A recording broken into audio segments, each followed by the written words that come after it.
Hello, and welcome to today's story. My name is Philip, and I like to dive deep into scary Asian stories and cover them in my videos. If you have an interesting story you want me to cover, let me know in the comments. I always read all comments. For now, let's get into today's story, where we have a few terrifying tales to share. One of them takes us high above the city of Fujiyoshida, to a place that looks peaceful in the daylight but turns into something else entirely once the sun goes down. This is the Chureito Pagoda, a 5-storied tower framed by endless rows of cherry blossoms, with Mount Fuji rising majestically in the distance. To most visitors, it's a postcard of Japan, a place that symbolizes beauty and peace. But when the tourists leave and darkness creeps in, the air shifts. Locals whisper of restless spirits who linger here, shadows of men who marched off to war and never came home. Some who dare to climb the steep steps after nightfall say they hear it first, the steady rhythm of boots following behind them, heavy and deliberate. Yet when they turn, there's no one there. Others claim to glimpse soldiers in tattered uniforms among the gravestones, staring silently as though guarding the hill. And every so often, a lone figure is seen standing atop the pagoda itself, gazing out toward Fuji, locked in a watch that has never ended. The Chureito Pagoda may stand as a monument to peace, but for those who visit after dark, it feels like a place where war still breathes. High above Fujiyoshida City, the Chureito Pagoda stands as one of Japan's most photographed landmarks. By day, it is bathed in sunlight, framed by cherry blossoms in the spring and glowing red leaves in the fall, with Mount Fuji rising in the distance like a painted backdrop. Families take pictures, couples pose on the long stone steps, and school groups chatter their way to the top. It feels like the very definition of peace. But peace, as many who have lived near the pagoda will tell you, is only what you see on the surface. When night falls, the story changes. The main figure in this tale is a traveler, someone who came not for the cherry blossoms, but for the history. He had read about the pagoda's origins, how it was built as a memorial to those who lost their lives in war, a shrine not to the living, but to the dead, and that is what drew him in. Where others came for the perfect photograph, he came to walk the grounds after the sun dipped below the horizon, to see what remained when the light was gone. The climb begins at the base of the hill, where the town gives way to silence. More than 300 steps lead upward, lined with trees that seem harmless in the day, but turn into silhouettes at night. The stone path grows colder with each step, and the sound of his own breathing feels louder than it should. Locals rarely take this path after dark, but they never give a direct reason why. They only shake their heads and mutter about the spirits of those who never returned home. For the traveler, these warnings were exactly why he had come. He wanted to test the line between folklore and reality. The air on the hillside feels different once the last traces of daylight disappear.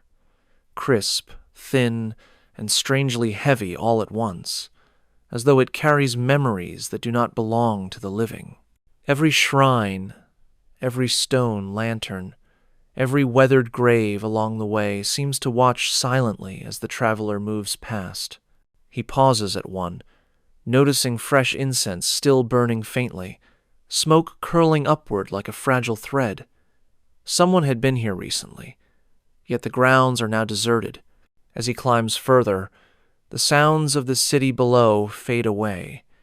No voices, no traffic, not even the distant hum of life. Only the scrape of shoes against stone and the rustle of branches shifting in the night breeze. The silence grows oppressive, pressing against his ears, making him aware of every heartbeat.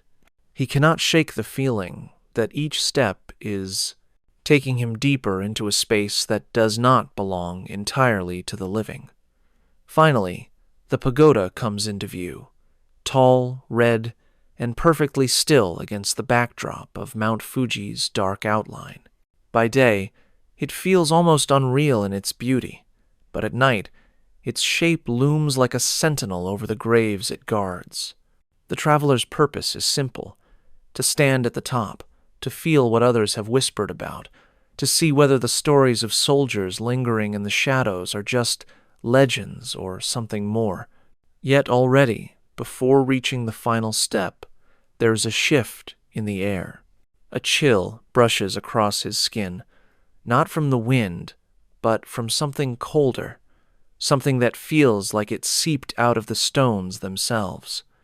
The pagoda is ahead, waiting, but so is something else. The traveler doesn't know it yet, but he is about to step into a place where the dead are not content to remain silent. This is where the story begins, with a climb meant for peace, but one that leads straight into the heart of something far darker. The traveler paused at the final stretch of steps, his breath fogging faintly in the cool night air. The Chireto Pagoda loomed above him, a perfect silhouette of sharp angles and layered eaves against the pale glow of the moon. It should have felt peaceful, like stepping into a painting, but instead there was a weight in the air, something almost tangible that pressed down on him with each step forward. At first, he told himself it was the setting that unsettled him.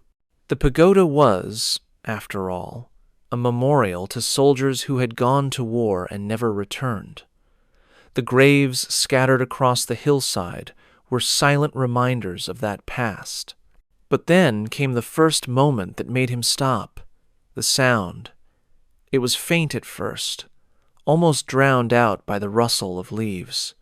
A steady rhythm, like footsteps, heavy, deliberate, measured, the kind of sound that belonged to boots on stone. The traveler froze, tilting his head, listening. He was alone. He knew that. He had not passed anyone on the climb, and the incense burning earlier by the graves was long extinguished, yet the sound was unmistakable. Step, step, step, coming from behind him. Slowly he turned. Nothing. Only the long, empty path stretching back down the hillside, lined with shadowed trees. No movement, no figures, no explanation. The silence returned just as quickly, as though the footsteps had been imagined. But the traveler's heart beat faster now, his breath quickening against his will. He took another step forward, and as he did, the sound returned. Step, step, step, always a beat behind his own, as though someone was following just out of sight. He stopped again. This time the sound stopped, too. The air seemed to grow colder, a thin mist curling low along the stone path, as if the hill itself had begun to exhale. He wanted to dismiss it as nerves, to tell himself that the silence of the night was playing tricks on his senses. But deep down he knew it was something more. He quickened his pace. As the pagoda drew closer, he noticed something else. Along the row of gravestones that lined the path, there were shapes. At first they looked like tricks of shadow, the uneven play of moonlight across old stone markers. But then one shifted, just slightly. He blinked hard, but the figure was gone. A patch of darkness had looked, for a split second, like the outline of a man standing at attention. Another glance, and a second one appeared farther up, the faint impression of a soldier's uniform clinging to the shape. Faces were impossible to see, swallowed by the dark. But he could feel eyes on him, watching from where the graves met the hillside. The traveler's steps slowed. His chest tightened as the footsteps returned behind him, louder this time, more insistent. He dared not look back again. Instead, he fixed his eyes on the pagoda, the safe anchor ahead. Just reach the top, he told himself. Just reach the pagoda. But the air around him continued to shift. The mist grew thicker, curling around his legs, making the steps feel harder to climb. Every breath carried with it the faint smell of smoke, not the clean smoke of incense, but something harsher, acrid. The kind of scent that clings to battlefields long after the fire has died. His eyes watered, and for the first time, fear began to override curiosity. Near the base of the pagoda, he stopped to catch his breath. That was when he saw the lantern. It sat low to the ground near one of the graves, glowing faintly, as though someone had lit it only moments before. The flame inside flickered weakly, but it was enough to cast light over the gravestone, and in that light he swore he saw it. The outline of a man kneeling, his form blurred, translucent, but undeniably there. The figure did not move, did not turn. It simply remained in place, head bowed, as though mourning something that could never return.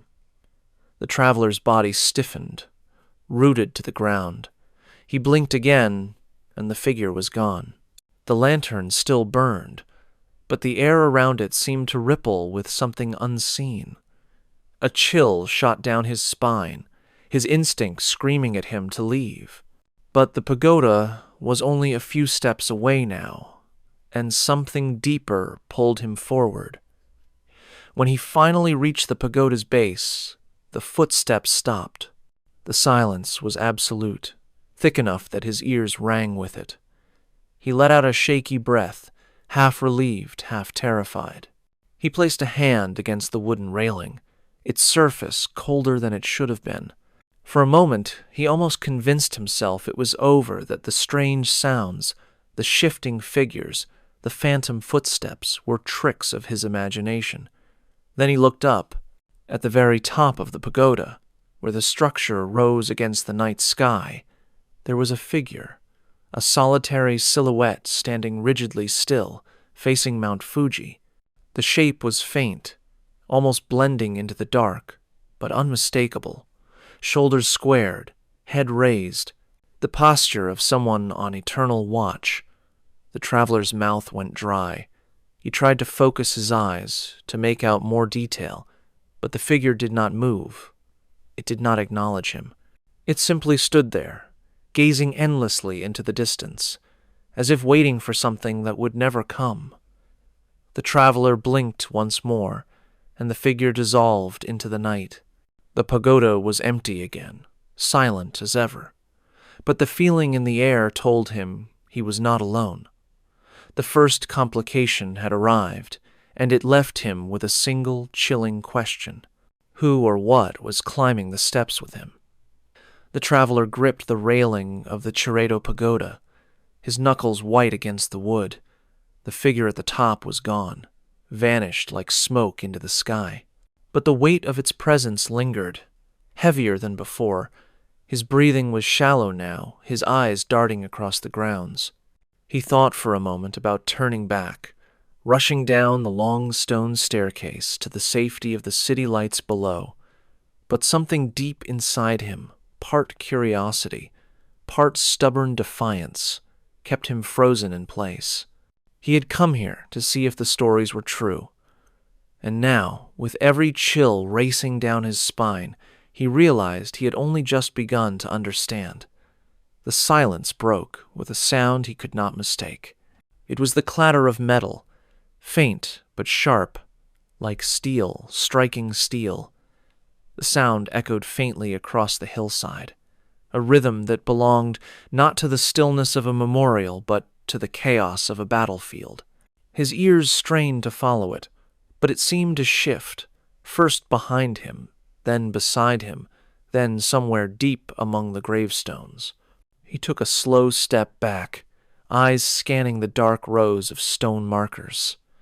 That was when he saw movement again. A shadow darted between two graves, low and fast. Another followed, this one taller, shoulders broad beneath what looked like a faded uniform. He blinked, his throat tightening. One by one, shapes began to gather among the graves. Not fully visible, not fully solid, but outlines. Soldiers in ragged dress, some standing at attention, some kneeling, some slumped, as if carrying invisible wounds.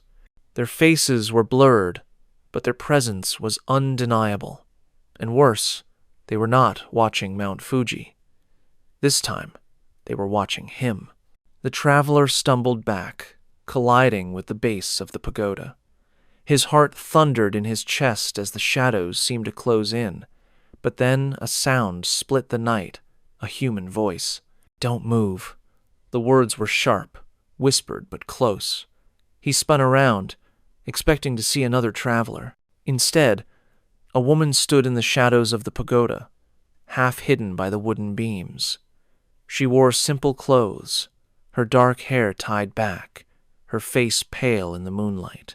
At first glance, she looked ordinary, but her expression was anything but. Her eyes were wide, urgent, and fixed not on him, but on the soldiers gathering below. "You shouldn't be here," she said. Her voice was low, trembling, as if speaking too loud might draw something nearer.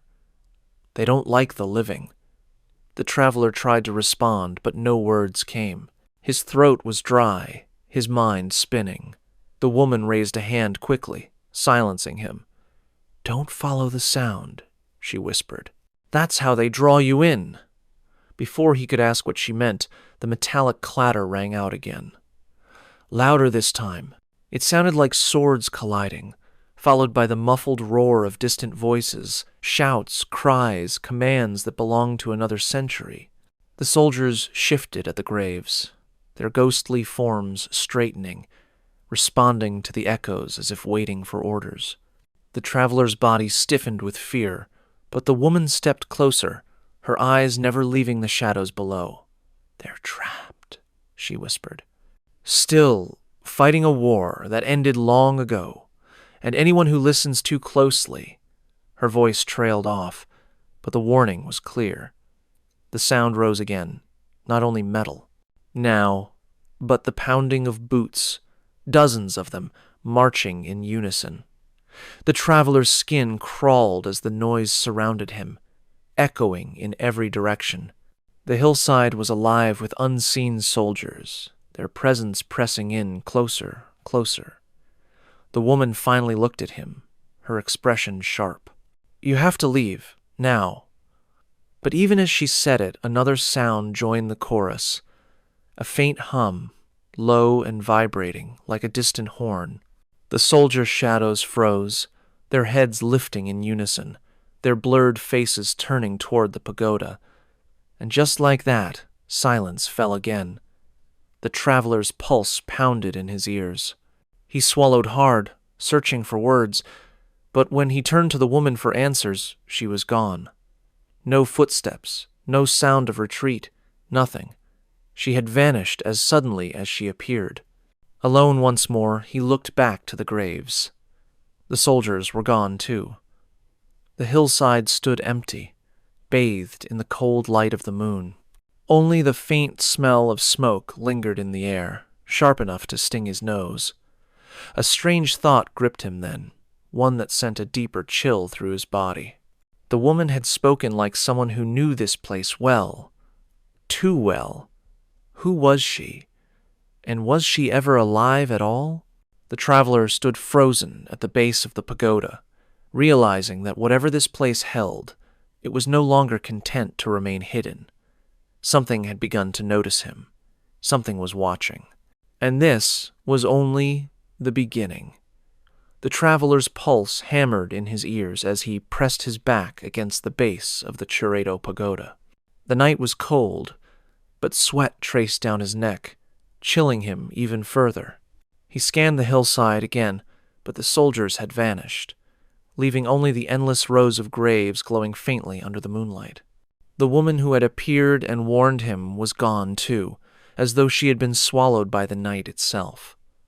For a moment, he thought it was over, that the tension had broken, that he had somehow endured whatever haunted this place. But then, the silence shifted. It wasn't sound that broke it, but pressure. The air grew denser, heavier, pressing against his skin like invisible hands. His breath came ragged, his lungs straining as though the atmosphere itself resisted him. And then, from the direction of the graves, a low chant began.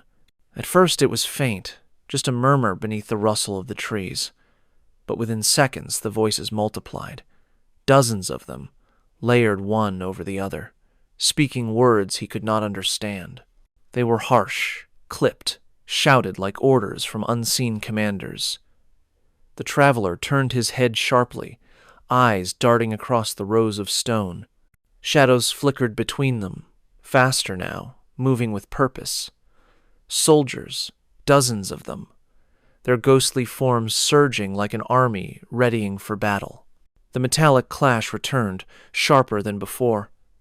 Sparks seemed to flicker in the air, brief flashes of light that had no source, like weapons, striking weapons, in a battle replayed for eternity. The hillside was alive now, a theater of war unfolding in fragments, shouts, boots pounding against unseen ground, the acrid scent of smoke filling the air again.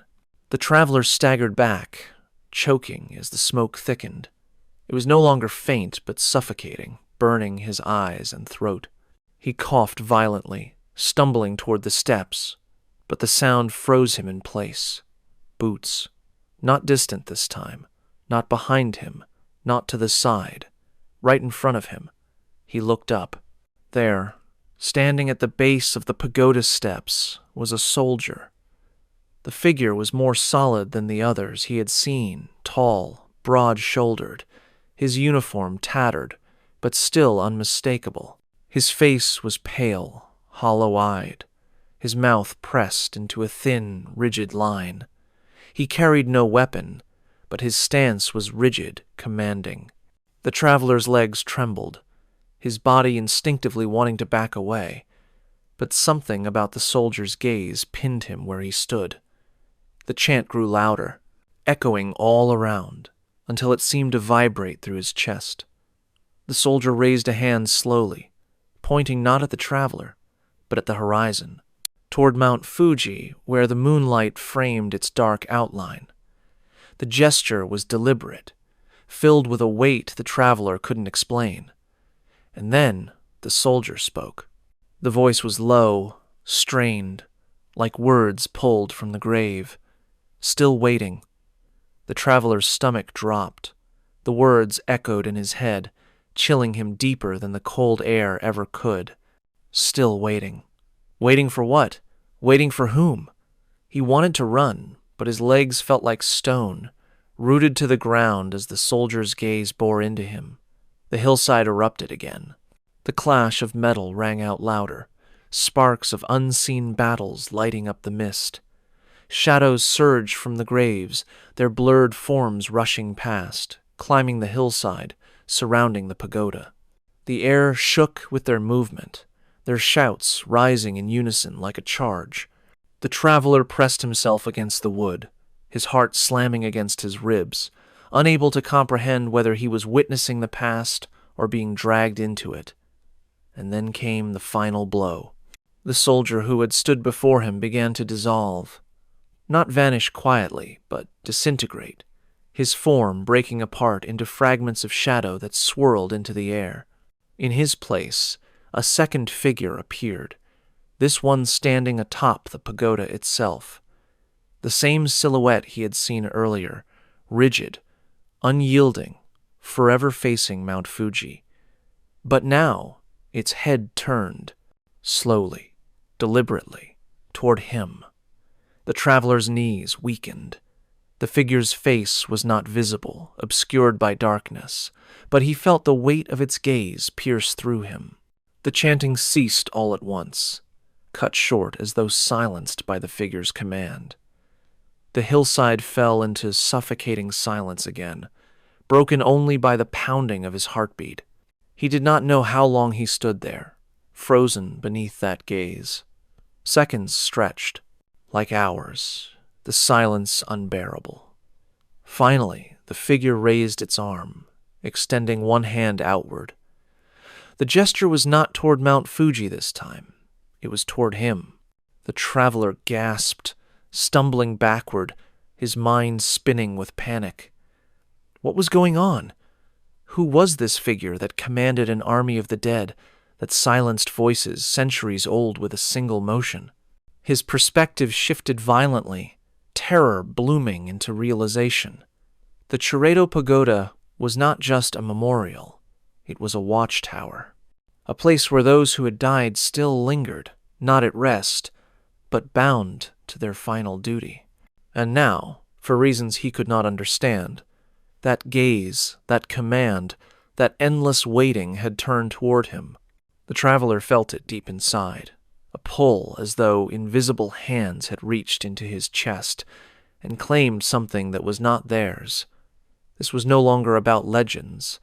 This was no longer about curiosity. He was caught in something far older, far stronger than he had ever imagined, and for the first time he realized he might not leave this place the same as when he came. The traveler's chest heaved as he staggered back from the base of the pagoda, the weight of that unseen gaze still heavy on him. His mind scrambled for explanations. Any explanation, but none made sense. The chanting, the footsteps, the soldier pointing to Mount Fuji, the figure atop the pagoda raising its hand. He had come seeking stories, whispers of ghosts, harmless tales told by locals. But this was no story. This was something ancient, binding, alive in ways he could not comprehend. And then the silence broke again, not with footsteps, not with chanting, but with a voice. "You saw them, didn't you?"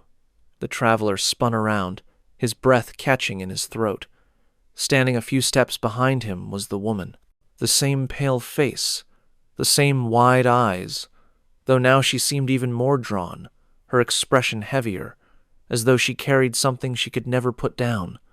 She stepped closer, her gaze fixed not on him but on the pagoda towering above. "They've been here for decades," she whispered. "Longer, since the war." The traveler's voice cracked when he finally found it. "What are they?" The woman's eyes shifted to him. For a moment she hesitated, as though weighing whether or not to answer.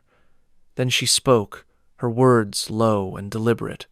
"They're soldiers, spirits who never came home. This pagoda, it was built to honor them, to give them peace. But some wounds don't heal, some battles don't end." The traveler's skin prickled. Her words reframed everything, the footsteps, the smoke, the clang of metal. He wasn't imagining echoes. He was walking through the residue of a war that had never stopped. "They stand watch," she continued, her voice trembling now. "Always facing Mount Fuji. Do you know why?" He shook his head. "They believed they would see home again, that they would return. But instead they're trapped here, waiting for orders that will never come. Still waiting." The phrase jolted him. The same words the soldier had spoken. Still waiting. It wasn't just a phrase, it was their existence. The traveler's stomach turned. And the figure? The one at the top? The woman's eyes darkened. For a moment she looked away, her lips pressing into a thin line. "That one is their commander. He doesn't leave. He doesn't move. He keeps watch, calling them back when they stray. He was supposed to lead them home, but he never did." Her voice faltered, as though she knew more than she was willing to say. The traveler studied her closely, and a thought began to gnaw at him. She spoke not like a curious bystander, not like someone repeating local legends, but like someone who had seen this for years. "Why do you know all this?" he asked quietly. The woman's shoulders stiffened. She didn't answer right away. Instead, her eyes darted toward the graves, scanning them nervously, as if afraid they might overhear. Then, in a voice barely louder than the wind, she replied, "My grandfather was one of them. He died here. My family came to honor him every year, and every year I saw things. At first I thought it was grief, imagination, but the more I came, the clearer they became. I stopped telling people. No one believed me, but I know what I've seen, and I know what they want." The traveler's voice was little more than a whisper. "What do they want?" The woman's eyes locked onto his, sharp and unyielding. "They want peace, but they can't have it. They can't leave until their commander does. And he—" She trailed off, glancing up at the pagoda, her expression hollow. "He never will." The revelation crashed over the traveler like cold water. Everything he had witnessed, the footsteps, the lantern, the smoke, it wasn't random. It was ritual, a loop replaying endlessly. Soldiers bound to a commander who refused to release them. The pagoda wasn't just a memorial. It was a cage. The traveler's knees weakened. "So, why did they notice me? Why did he—" His voice broke, remembering the hand that had pointed at him. "Why did he single me out?" The woman's face tightened, her eyes heavy with something like pity. "Because you climbed the steps after dark. That's when they look for someone. They don't want to be forgotten. They want witnesses, people who will carry their story. And sometimes," her voice dropped even lower, "sometimes they want more than that." The traveler's mouth went dry. "More?" The woman's lips trembled. Replacement." The word hit him like a blow. He stumbled back, shaking his head, but the pieces were already clicking into place, the soldier pointing toward Mount Fuji, the commander turning to face him, the hand reaching out. They weren't random gestures. They were invitations, or worse, commands. The woman stepped closer, her expression sharp, urgent. "You need to leave, now, before they decide you're the one they've been waiting for." The traveler stared at her, his mind a whirlwind of fear and disbelief. But the look in her eyes told him everything he needed to know. This was not just a ghost story. This was a warning. And in that moment, he realized something even more horrifying. The woman wasn't urging him to leave because she feared for him. She was urging him to leave because she had seen this before. Someone else had been chosen, and they had never made it back down the steps. The traveler's breath came fast and shallow, each inhale stinging with the acrid scent of smoke that still hung in the night air. The woman's words circled in his head like a curse, a replacement, chosen, waiting forever at the top, staring out toward Fuji. He staggered toward the stone steps that led back down the hill, every instinct screaming at him to run. But the hillside no longer felt empty. The graves pulsed with presence, shadows flickering in the corners of his vision. Boots echoed faintly again, this time from above, as though someone was marching down toward him from the pagoda itself. He dared not look back. He gripped the railing, his legs trembling as he took the first step downward. Behind him, the silence broke. A single voice, low and commanding, rolled across the hillside. He couldn't make out the words, but his body froze against his will, the sound vibrating through his chest like a command not meant for his ears. He clenched his jaw, forcing himself forward, one step then another, dragging his body against the invisible pull that wanted to lock him in place. Halfway down, he risked one glance back. The woman was gone, no trace of her. Only the pagoda stood, framed against the sky, its top platform empty. But as his eyes lingered, his blood turned cold. Another silhouette had appeared. Not the same rigid commander, but a smaller, slighter figure. Shoulders hunched, movements uncertain. The shape was blurred, but unmistakable. It was someone new, someone who hadn't been there before. The traveler's chest tightened as the realization struck like lightning. The commander had turned. The soldiers had watched. And in that moment of weakness, in that exchange of gazes, something had been decided. He stumbled down the remaining steps, refusing to look back again, his body fueled only by the terror that, if he slowed, he would never leave this place. And yet, even as he reached the base of the hill and the first lights of the town flickered into view, he could still feel it, the weight of unseen eyes pressing into his back, the steady rhythm of boots keeping pace with his every step. He had escaped the pagoda, but the question lingered, colder than the night air. Had he truly left it behind? The story of the Chureito Pagoda shows how the spirits of the past can linger, bound to duty, unable to find peace. But not all hauntings are tied to war or to soldiers standing watch.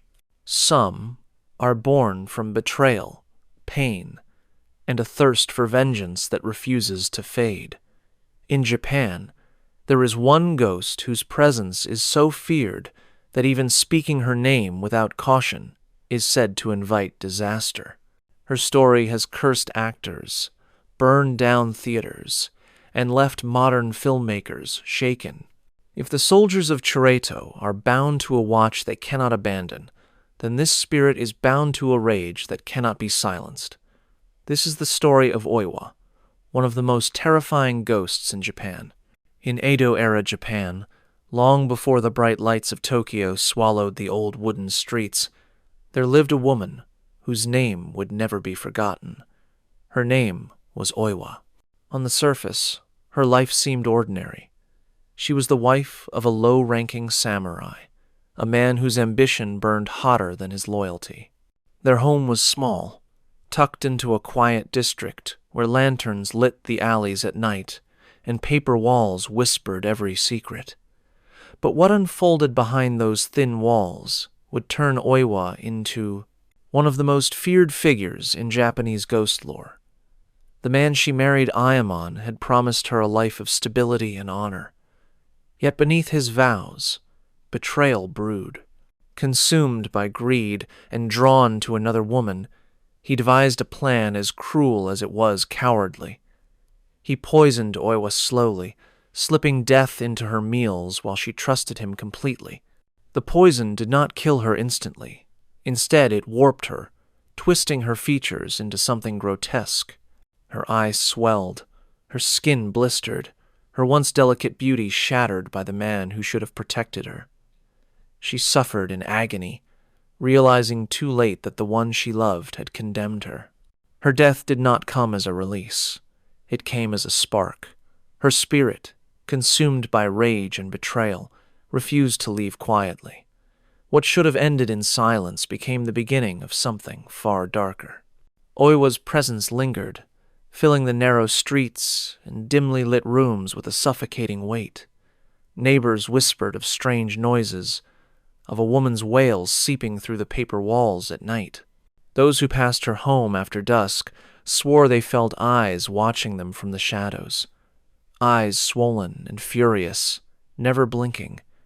The purpose of her haunting was clear. Oiwa did not want peace. She wanted vengeance. At first, her wrath fell upon Ayamon, her unfaithful husband. But the boundaries of her rage did not end with him. They stretched outward, spilling into the lives of anyone who dared to touch her story. Actors who took on her role in the kabuki theater began to fall ill. Stagehands tripped and broke bones during rehearsals. Entire theaters went up in flames under mysterious circumstances after performing her tale. Even centuries later, when film crews tried to adapt her tragedy for modern audiences, accidents struck again. Lights collapsing on set, sudden illnesses, unexplainable deaths. To this day, there is a ritual every Japanese filmmaker and actor knows well. Before retelling Oiwa's story, they must travel to her grave, bow deeply, and leave offerings. Without her blessing, they risk carrying her curse with them. The setting of Oiwa's tale is more than a home, more than a grave. It is a shadow that stretches across generations, staining stages and screens alike. Every retelling adds another thread to her web, pulling the living closer to the cold fury she carried beyond death. This is not the story of a woman who was forgotten. This is the story of a spirit whose rage refuses to fade. And the deeper you step into her world, the more you begin to wonder when a ghost's curse lasts for centuries. Are you telling her story, or is she telling it through you? The first signs of Oiwa's curse never arrive with a scream. They slip in quietly, like the faint flicker of a candle just before it dies. In the months after her death, whispers spread through the district. Neighbors reported strange sounds drifting from the small house where Oiwa had once lived. At night, when the streets were silent and the lanterns swayed softly in the wind, passers-by swore they heard the scratching of nails along the paper doors, or the low moan of a woman in pain. Some claimed the sound of water dripping echoed through the alley, though no bucket or pipe could explain it. It was enough to make even the most devout avoid the area after sunset. But the first real complication began with Ayamon himself. The man thought he had rid himself of his wife, thought her death would free him to remarry and elevate his status. Yet every time he closed his eyes, he saw her face disfigured, swollen, her single eye glaring at him with hatred. At first, he tried to dismiss it as guilt. But guilt does not speak in whispers. Guilt does not cause the paper walls to bulge, as though something pressed against them from the other side. One evening, as he sat alone, he lit a small oil lamp to chase away the growing dark. The flame flickered weakly, then began to gutter, stretching unnaturally tall, before dimming to almost nothing. He leaned closer, squinting at the lamp, when a shadow spread across the wall behind him. The silhouette was unmistakable, the figure of a woman, hair loose and tangled, one side of her face distorted, her neck bent at an impossible angle. He spun around, and the room was empty, but the lamp died anyway, plunging him into blackness, and in the silence that followed, he heard it. A breath, warm and wet against his ear, followed by a whisper, his name, Iman. He fled from the house that night, desperate to escape the suffocating presence that clung to him. But Oiwa's curse was not bound by walls. It followed him wherever he went. The true strangeness, however, began when others tried to take her story into their own hands. Kabuki actors preparing to stage the tragedy of Oiwa reported sickness that struck without warning. One actor, cast as Ayamon himself, collapsed during rehearsal, his face suddenly swollen and disfigured on one side as though mirroring Oiwa's poisoned death. Doctors could not explain it. Within days he was gone. At another theater, stagehands whispered of hearing a woman sobbing backstage when no one was there. Props shifted on their own, costumes tore without reason, and on opening night, the theater went up in flames. No cause was ever found. Locals claimed it was Oiwa herself, enraged at being paraded for entertainment, making it clear that her story was not one to be twisted or performed without respect. Even in later years, when Japan modernized and film replaced theater, the curse did not fade. A director attempting to adapt her story found his crew plagued by accidents. Lights fell without warning, injuring staff.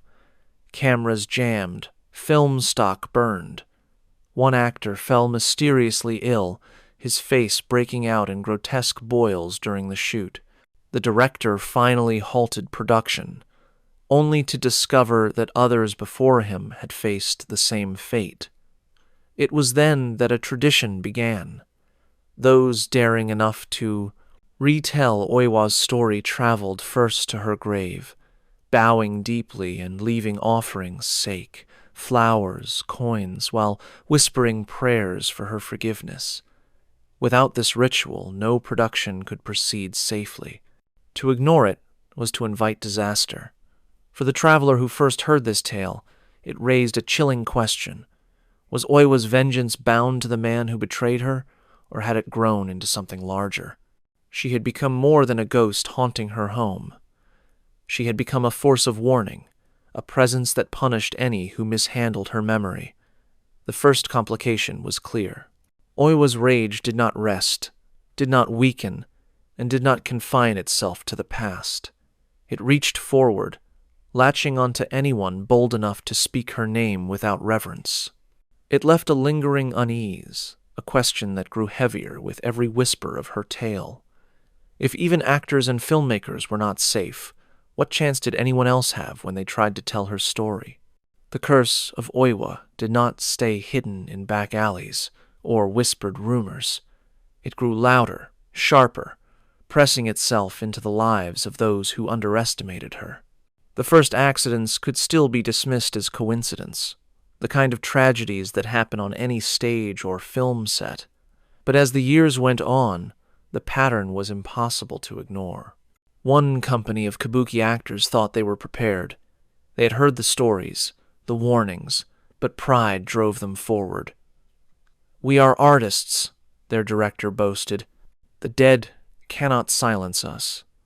Rehearsals began smoothly enough, though the lead actor confided in hushed tones that he often felt watched. During costume fittings, he claimed he saw a woman's reflection in the mirror behind him, a face distorted, swollen, glaring at him through strands of tangled hair. Others dismissed him, but he grew pale and weak, his health deteriorating with each passing day. By the time the show was ready to open, he was bedridden, his face twisted and grotesque, swelling that echoed the very role he was meant to play. The understudy stepped in, but on the night of the premiere, the audience never saw the performance. Moments before the curtain could rise, the stage lights sparked violently, showering the wooden boards in flames. The fire consumed the building in minutes, and though most escaped, the theater was lost forever. In the smoking ruins, some whispered they had heard laughter hoarse, bitter, and undeniably feminine. This was not an isolated case. Film crews who dared to adapt her story began to see the same strange signs. One cameraman fell from a scaffold after swearing he felt a hand push him from behind. Another crew member was rushed to the hospital after collapsing, his skin blistering across one side of his face. Lights crashed from the ceiling, equipment shorted out, and every attempt to continue seemed cursed. It was then that an older actor, one who had survived a past adaptation, came forward with a warning.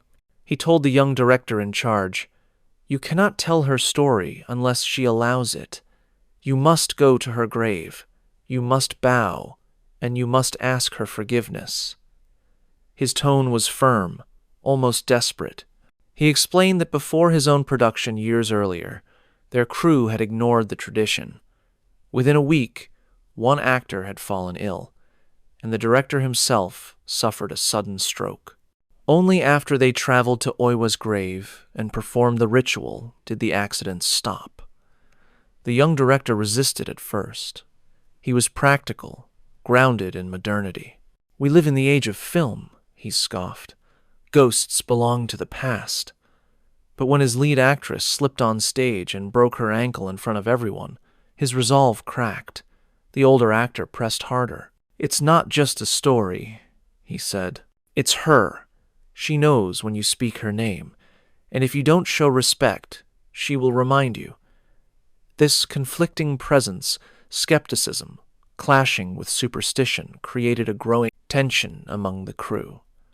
Some argued to shut the production down completely, fearing for their lives. Others insisted the ritual was meaningless, nothing more than a superstition feeding itself through fear. The director, caught between them, finally relented. A small group, shaking with nerves, made the journey to Oiwa's resting place. The shrine was quiet, tucked away in the old city, its air heavy with incense. The group bowed low, leaving flowers and coins. They whispered apologies, their voices trembling as if speaking directly to her. For a while, the accident ceased, and the crew felt relief. But the piece was not complete. The strange atmosphere lingered. Cameras continued to glitch. Actors still reported dreams of a woman's distorted face hovering above them as they slept. The warning had been clear. Oiwa's curse could be delayed, softened perhaps, but not erased. She was still there, watching every step, reminding them that her story was not theirs to own. As the production limped forward, one unsettling question grew among those involved. Had they truly earned her blessing at the shrine? Or had they only awakened her further, calling her attention closer to them than ever before? Every rehearsal, every shoot, felt like a coin flip between survival and disaster. And with each passing day, the crew began to realize something terrifying.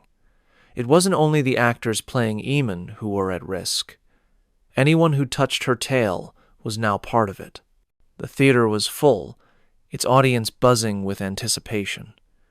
For weeks, the rumors had spread this new kabuki production would bring the story of Oiwa back to life, bigger than ever before. The director, determined to prove that superstition had no place in the modern age, had ignored warnings to shut it down. Yes, he had visited Oiwa's grave, but only at the last possible moment, tossing down a few coins as though paying a toll. He muttered no prayers, made no apologies. To him, it was just ceremony, nothing more. But on opening night, when the curtain rose, everything began to unravel. The first act went smoothly enough, the actors delivering their lines with practiced precision. But the lead actress, playing Oiwa herself, seemed unusually pale. Sweat shone on her brow under the hot lights, her hands trembling as she moved.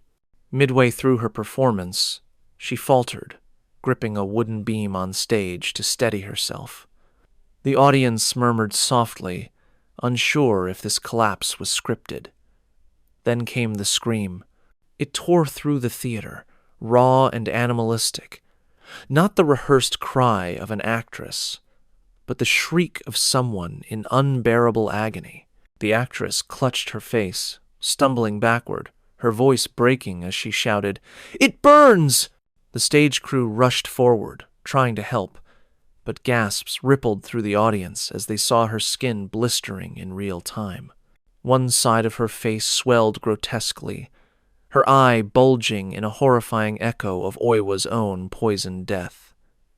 The actors froze, unable to continue, their rehearsed lines dying on their lips. The director, frantic, gestured for the curtain to fall, but the ropes refused to move. Stagehands pulled with all their strength, yet the curtain hung stubbornly still, as though some unseen hand held it open. The audience began to panic. That was when the lights went out. The theater was plunged into darkness, the only illumination the weak flicker of lanterns still burning near the stage. The air grew heavy, suffocating, and from somewhere deep within the blackness came the sound of a woman sobbing. At first it was faint, a fragile weeping that seemed almost human, but it grew louder, sharper, echoing off the wooden beams until it filled every corner of the theater. The audience sat frozen, unable to move. Some whispered prayers under their breath. Others clutched their companions' hands, their eyes darting wildly. The sobbing twisted into something else, a laugh. Hoarse, bitter, cruel, a laugh that did not belong to any actor, any crew member, or any living soul. Then, without warning, the stage lights snapped back on. The actress lay unconscious on the boards, her face grotesquely disfigured. But she was not alone. Behind her, reflected in the backdrop, was another face. A woman's face, pale and bloated, her hair hanging in tangled strands, her single eye glaring with hatred. The reflection did not match anyone standing on stage. It was Oiwa, watching, seething, her image projected onto the fabric like a curse made flesh. The audience erupted into chaos. Screams filled the theater as people pushed and shoved toward the exits. Some tripped and fell, others clawed desperately at the doors, which for a terrifying moment refused to open. On stage, the director stumbled forward, shouting for calm, but his voice was drowned out by the cacophony of panic. And then came the final blow. The backdrop tore violently down the middle, ripped by invisible hands. The sound was deafening, and as it split, every lantern in the theater exploded in a shower of sparks. Fire licked up the wooden walls, smoke filling the air. The sobbing laughter echoed once more, louder than ever, as though Oiwa herself reveled in the destruction. The surviving actors scrambled to escape, dragging the unconscious lead with them, but not before seeing it one last time. A figure moving among the flames. A woman, hunched and broken, her disfigured face glowing orange in the firelight.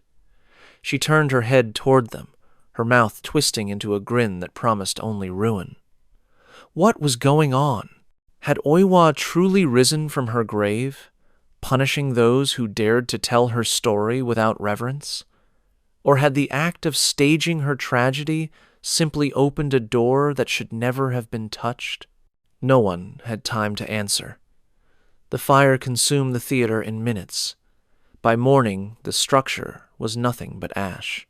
And among the survivors, one thing was whispered again and again, their voices trembling.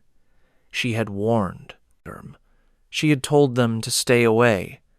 And now, Oiwa's story wasn't just a performance, it was reality, burning itself into the lives of everyone who witnessed it. By dawn, smoke still hung heavy over the district, clinging to rooftops and alleyways like the ghost of the fire itself. The theater had collapsed into blackened timbers and ash, leaving behind nothing but the smell of burnt wood and charred fabric. Survivors huddled in silence, their faces pale with shock. Some were actors, others audience members, all trembling with the same thought. It hadn't been an accident. Something had claimed that stage, and everyone knew who.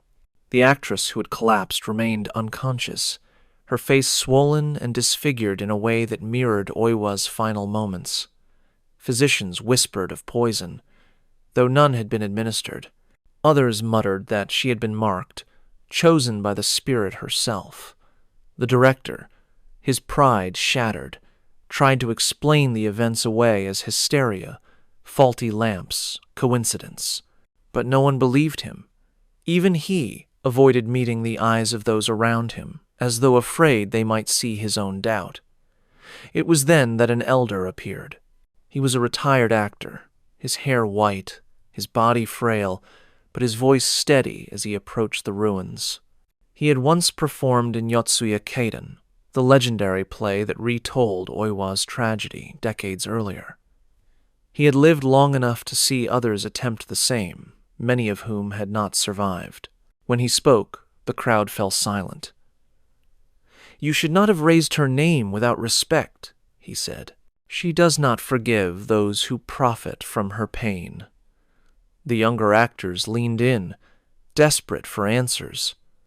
The elder explained that Oiwa's story had been bound to the stage for centuries. From the moment her tale first appeared in kabuki, strange tragedies followed. Fires, illnesses, deaths, always circling those who dared to embody her suffering without first humbling themselves before her spirit. "She is not a character," he said firmly. "She is still here. Every time her face is painted on stage, every time her name is spoken under lights, she listens, she watches." A murmur spread among the group. Could a spirit truly linger so powerfully that it cursed generations? The elder nodded, his eyes glinting with something between fear and reverence. "Why do you think we go to her grave before we perform? Why do you think we bow and offer prayers? It is not for tradition, it is for survival." He went on to reveal something that reframed everything the survivors had experienced. Oiwa's grave in Tokyo's Yotsuya district had become a pilgrimage site, not out of respect alone, but out of necessity. Filmmakers, playwrights, even novelists who dared to adapt her tale would travel there, laying flowers and sake, asking her blessing. Without it, misfortune was almost guaranteed. And when offerings were ignored or dismissed, theaters burned, actors fell ill, and lives ended prematurely. One actress spoke up, her voice trembling. "But we did visit her grave. The director took us." The elder's eyes narrowed. "And did he pray? Did he bow? Did he speak her name with care?" Silence answered. Everyone knew the truth.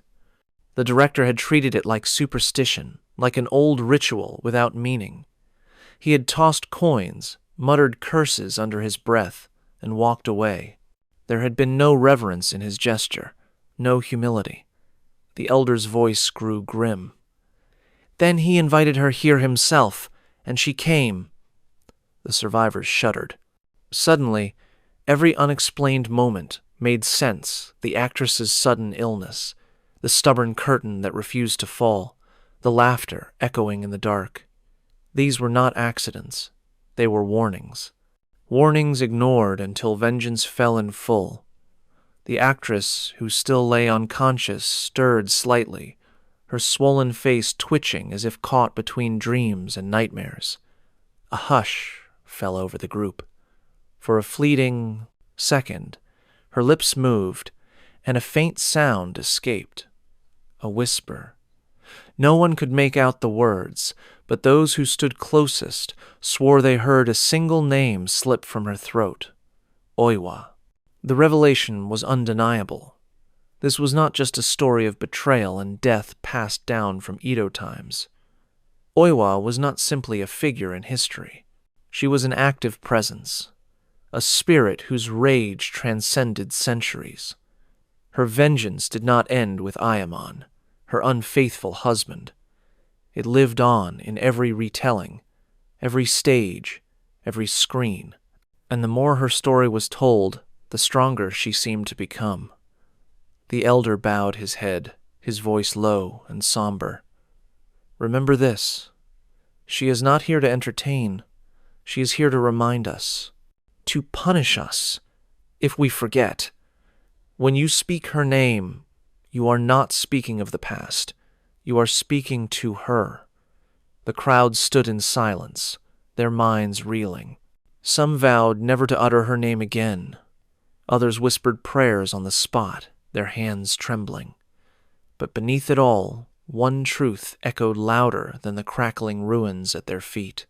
The ghost of Oiwa was not bound to history. She was bound to the act of storytelling itself, and anyone who dared to carry her tale carried her curse. The ruins of the theater smoldered for days, a black scar against the bustling city. People avoided the site, whispering that the smell of smoke was not from wood alone, but from something older, darker, clinging to the ashes. Survivors drifted back to their homes, but none of them spoke Oiwa's name aloud, not anymore. The actress who had collapsed remained alive, though she never returned to the stage. Her face bore the mark of the role she had taken, as though Oiwa herself had branded her. When asked about that night, she refused to answer, staring blankly ahead, as if speaking of it would only summon the spirit closer. The director disappeared shortly after, vanishing into the countryside. Some claimed he had lost his mind, wandering temples in search of a priest who could cleanse him. Others said he had taken his own life, unable to escape the curse he had mocked. No one knew for certain. His name faded, swallowed by the story he had tried to control. And yet, the story of Oiwa did not fade. If anything, it grew stronger. Every new attempt to portray her on stage, on film, even in whispered retellings like this, bore the weight of her presence. The tradition of visiting her grave became more than just ritual. It became law among storytellers. To skip it was to gamble with your life. To ignore it was to invite disaster. But even those who prayed, who bowed, who left offerings, confessed to feeling uneasy. They described strange dreams after filming or performing visions of a woman's swollen face staring at them in the dark. Some awoke to scratches on their walls, faint but deliberate. Others swore they heard a voice whispering their name from just behind the paper doors of their homes. No matter how careful they were, the question lingered, sharp and cold. Does Oiwa ever grant true forgiveness? Or does every retelling, every stage light, every whispered prayer simply remind her that she is still here, watching, waiting, and ready to strike again? The ghost of Oiwa shows how betrayal can breed a curse so powerful it lingers for centuries, reaching from stage to screen to punish anyone who dares speak her name carelessly. But not every haunting is born from a single act of cruelty. Some rise from entire buildings soaked in pain, where suffering and death have etched themselves into the walls. If Oiwa's rage follows her story, then the next tale shows what happens when a place itself becomes the story, when the ground beneath your feet is so drenched in blood that the echoes never stop. In Singapore, one hospital stands abandoned, its broken windows and peeling walls hiding something far worse than rot. This is Old Changi Hospital, a place where the ghosts of war are said to walk endlessly through the night. Oh, by the way, I wanted to let you know that tomorrow I'll be uploading a story about a few tourists that went to Thailand, but their trip didn't go as planned. Make sure to subscribe and turn on notifications so you don't miss it. The story of Old Changi Hospital begins not with war, but with curiosity. Our main figure is a young explorer, someone fascinated by abandoned places, by the whispers that linger in empty halls. Singapore is a city of bright lights and ceaseless energy, but tucked away near the coast stands a ruin that feels untouched by time. Old Changi, once a place of healing, now sits as a shell of its former self. Its walls are cracked, its windows shattered, its staircases rusting away. By day it looks like nothing more than decay, a relic of the past. But by night it becomes something else entirely. The explorer had heard the stories many times before. Locals spoke of it with a careful tone, warning against entering after dark. They told of soldiers wandering the corridors, headless figures whose boots still struck the tiles with a steady, hollow rhythm. They spoke of cries that echoed from the pediatric ward, where children once slept but never awoke. And always there was the woman in white, a figure on the staircase, her scream so piercing it left those who heard it frozen in terror. Most brushed these off as urban legends, but for the explorer, the stories were an invitation. His goal was simple: to walk the halls, to see the ruin for himself, to test whether the old hospital's reputation was just superstition. A camera hung around his neck, a flashlight in his hand, the tools of someone who wanted to document the forgotten. He told himself he was prepared, that ghosts were only stories, that concrete and brick could not hold the weight of the dead. Yet from the moment he stepped onto the grounds, unease crept in. The hospital loomed ahead, a block of shadow framed by the pale glow of the moon. The air was still, almost too still, as though even the insects refused to stir. Paint peeled from the walls like shedding skin, rust devoured the iron railings, and weeds clawed their way up through the cracked pavement. The building seemed alive in its decay, breathing silently as though watching his every step. He paused at the entrance. The wide doors were gone, leaving only a dark hollow that yawned open like a mouth. The smell hit him immediately. Not dust, not rot, but something sharper, acrid, faintly metallic. It clung to the air, reminding him of smoke, of burning. He shook it off, telling himself it was only mildew, only mold. Still, his grip on the flashlight tightened. Inside, the air was colder. Shadows stretched long across the corridors, broken by the moonlight seeping through shattered windows. Every sound was amplified. The crunch of broken glass beneath his shoes, the distant drip of water from somewhere deep within. He raised his camera, snapping a photo, the flash lighting up the hallway for a brief second. In that moment of light, the place looked less like ruin and more like memory, as if it was ready to slip back into the horrors it once held. He knew the history. During the Japanese occupation, old Changi had been more than a hospital. It had been a prison. Soldiers and civilians dragged through its corridors were tortured, executed, their final screams sinking into the walls. The pediatric ward had once been filled with children, but even their innocence had not been spared. Every corner of this place had tasted suffering, and every brick seemed to remember. The explorer pressed deeper, his purpose driving him forward, though unease weighed heavily on his chest. He wanted to see if the stories were true, to test whether the woman on the staircase still screamed, whether soldiers without heads still marched. But beneath his curiosity was something he would not admit aloud. He wanted to feel it for himself, the line between history and haunting.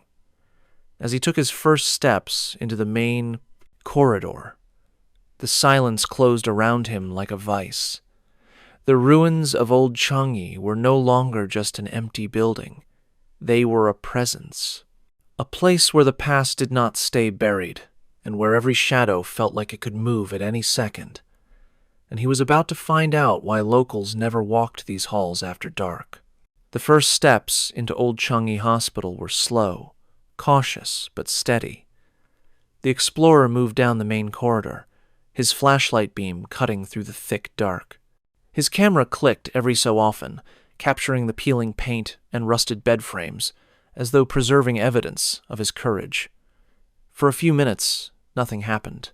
Just silence, long and heavy, broken only by the crunch of broken tiles beneath his shoes.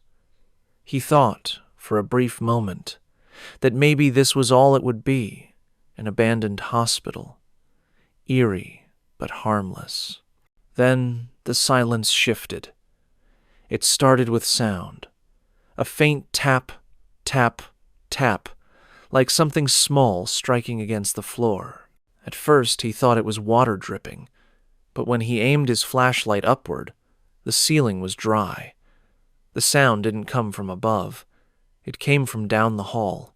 He froze, listening. The taps grew sharper, more rhythmic. Tap, tap, tap, almost like boots on the broken tile. Slow, deliberate, steady. His heart began to beat faster, though he tried to calm himself. It could be another explorer, he reasoned. Someone else curious enough to sneak inside tonight. But as the sound drew closer, he realized it didn't match the shuffle of sneakers or sandals.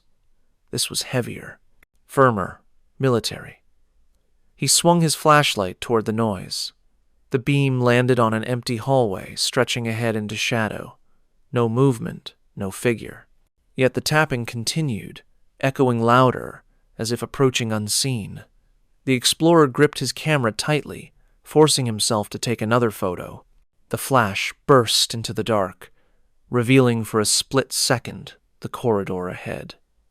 Nothing, only cracked walls and broken doors.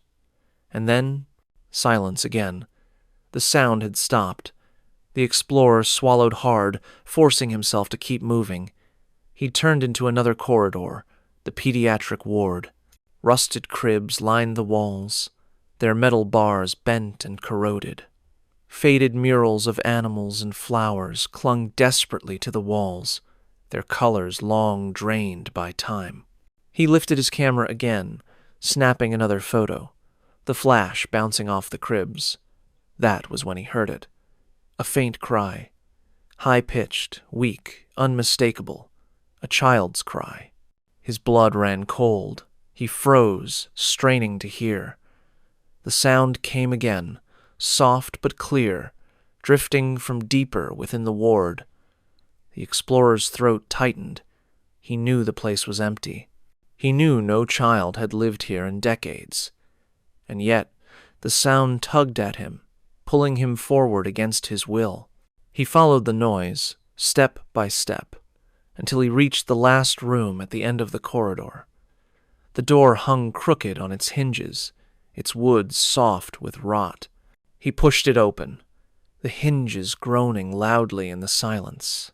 The beam of his flashlight revealed overturned cribs and broken furniture scattered across the floor.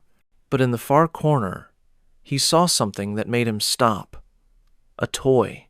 It was a small wooden horse, its paint chipped but still visible. It sat upright, untouched by dust, as though someone had placed it there only moments before. His hand trembled as he lifted his camera and snapped a photo. The flash illuminated the room, and for the briefest instant, he thought he saw something. A small shape crouched in the corner, head bowed, its shoulders trembling as though it were sobbing. But when the light faded, the corner was empty. Only the toy remained. The explorer staggered back, his breath catching. His mind raced for explanations. Shadows, tricks of light, his imagination. But the toy had not been there before. He turned sharply, intending to leave the ward, when the sound of boots returned. This time, they were closer, much closer. Tap, tap, tap. The sound of soldiers marching, though slower, heavier, as though dragging weight behind them. The explorer's flashlight flickered violently, its beam cutting in and out. He slapped it with his hand, trying to steady the light, and in the stuttering glow he saw them. For a fraction of a second, in the broken hallway beyond, the outline of a figure appeared. Tall, broad-shouldered, dressed in what looked like the tattered remains of a uniform. But the head was gone. Nothing above the collar but air. The figure staggered forward, boots striking the tiles with the same steady rhythm. Then the light flickered again, and the corridor was empty. The explorer's breath came fast now. He backed away, gripping the camera like a shield, snapping another photo in panic. The flash burst empty hallway. Another flash, still empty. But the sound of boots did not stop. The first complication had arrived, and it was undeniable. He was not alone in Old Changi. The question clawed at him as he stumbled back toward the main corridor, his pulse hammering. Were these echoes of soldiers long dead, replaying their steps forever? Or were they watching him, aware of him, closing in on the intruder who dared step onto their ground? Either way, one thing was certain. He had crossed a line, and now the hospital was awake. The explorer's steps quickened as he moved back into the main corridor, his flashlight beam shaking across the cracked walls. His breaths came shallow and uneven, each one clouding the air in the cold interior of the hospital. The sound of boots still echoed faintly behind him, fading and returning, like a cruel game of distance. He fought the urge to run. Running would mean panic, and panic would mean getting lost in the endless hallways. He told himself to leave, to turn back now, but curiosity pressed harder than fear. Something inside him needed to know more, if the cries, the toy, the soldier were connected, or if old Changi was layering illusions on top of him. His grip tightened on the flashlight as he turned toward a stairwell. The staircase rose in the gloom, its concrete steps worn smooth, its iron railing eaten through with rust. He hesitated only briefly before climbing, each step groaning beneath his weight. Halfway up, the air grew colder. A draft swept past him, carrying with it the faintest scent, sharp, bitter, metallic, burning flesh. He gagged, pulling his shirt to his nose, but the smell only grew stronger as he ascended. At the top of the stairs, he froze. She was there, a woman in white, standing perfectly still.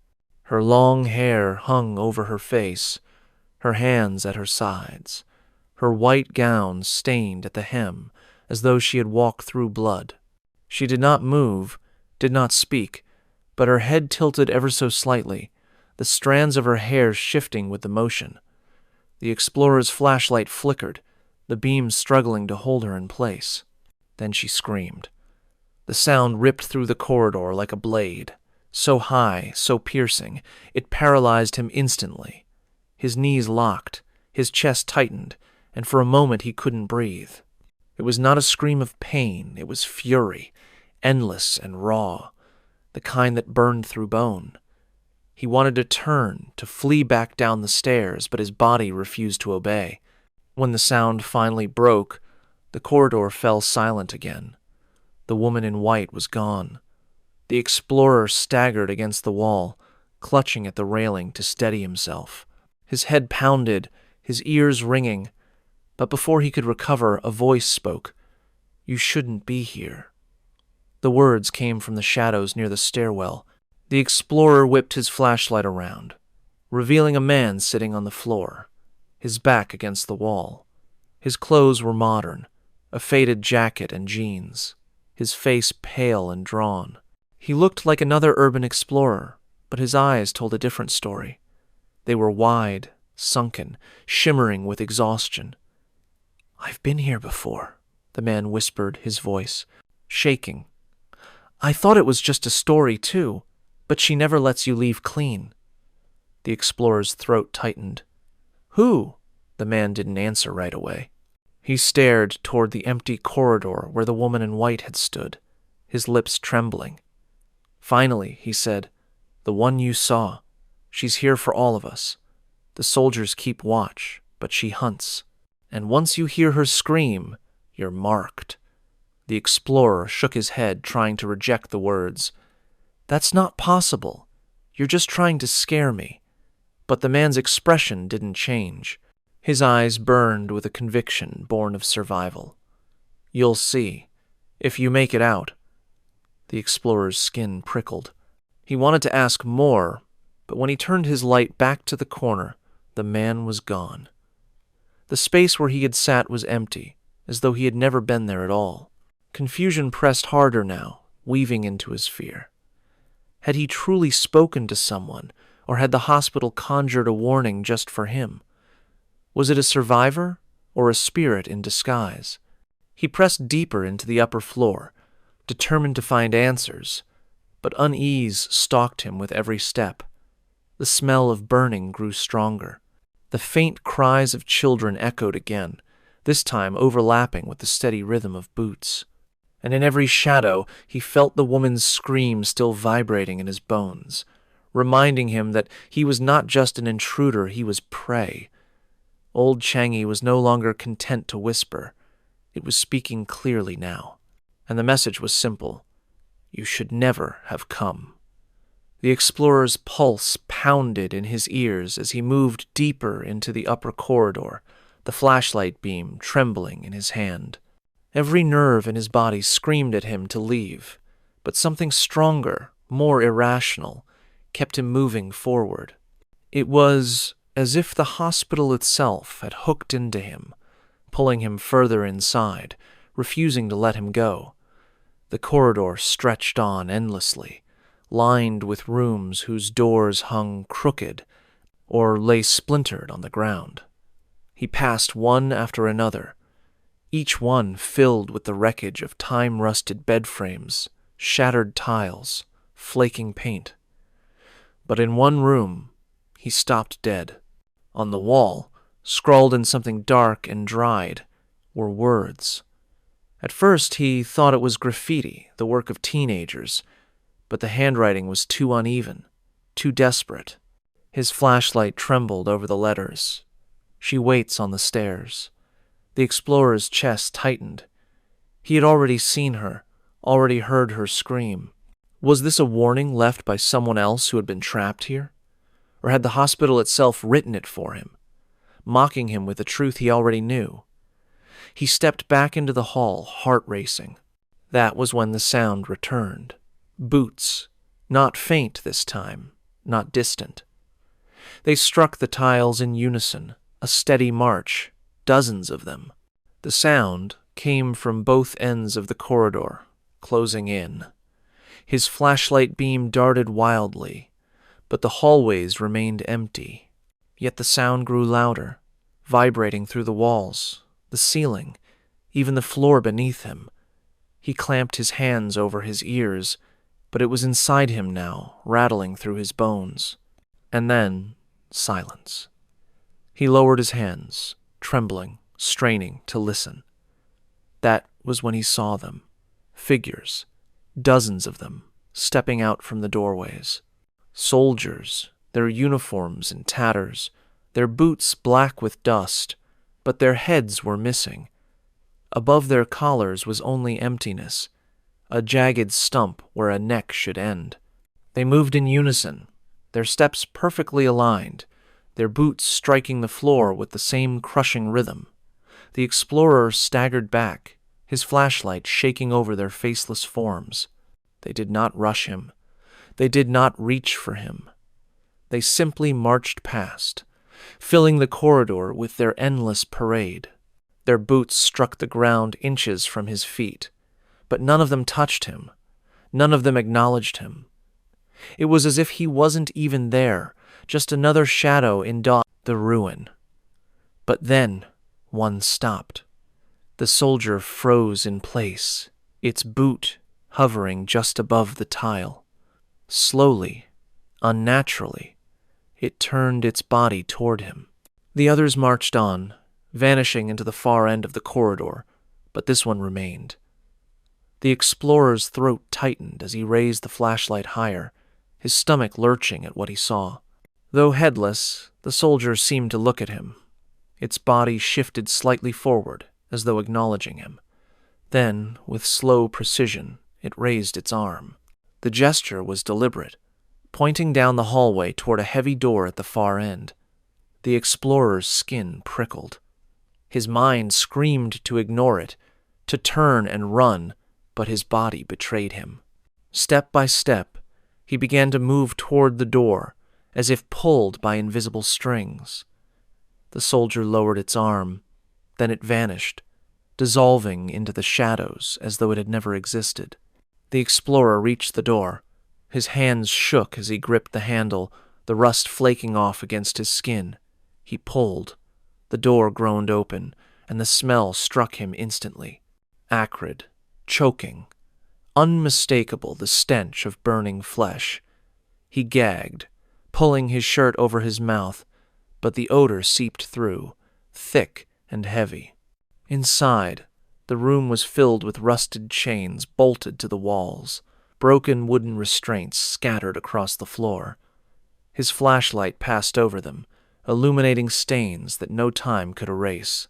Dark patches smeared across the concrete, older than memory, older than the war itself. The cries he had heard earlier rose again, echoing faintly from the corners of the room. Not one voice. Dozens. Men, women, children, all screaming at once. The explorer staggered back, his chest heaving, his mind spinning. What was this place? A hospital, a prison, a slaughterhouse? Every story he had heard about old Changi collapsed into one horrifying truth. This was not a place where life had been saved. It was a place where life had been stolen, where screams had been swallowed into the walls. And the walls were still screaming. He pressed against the doorframe, desperate for air, when a final sound cut through the chaos. The scream, high, sharp, paralyzing. The woman in white was back. He turned his flashlight toward the corner of the room, and there she stood, hair hanging in tangled sheets, her face twisted in anguish, her mouth open wide as her shriek pierced the air. His body locked, frozen in place, his mind shattering under the weight of her presence. The scream ended abruptly. The room fell silent. When he blinked, she was gone. But the smell lingered. The stains lingered. The whispers lingered. And one truth seared itself into his mind. He had not just wandered into a haunted hospital.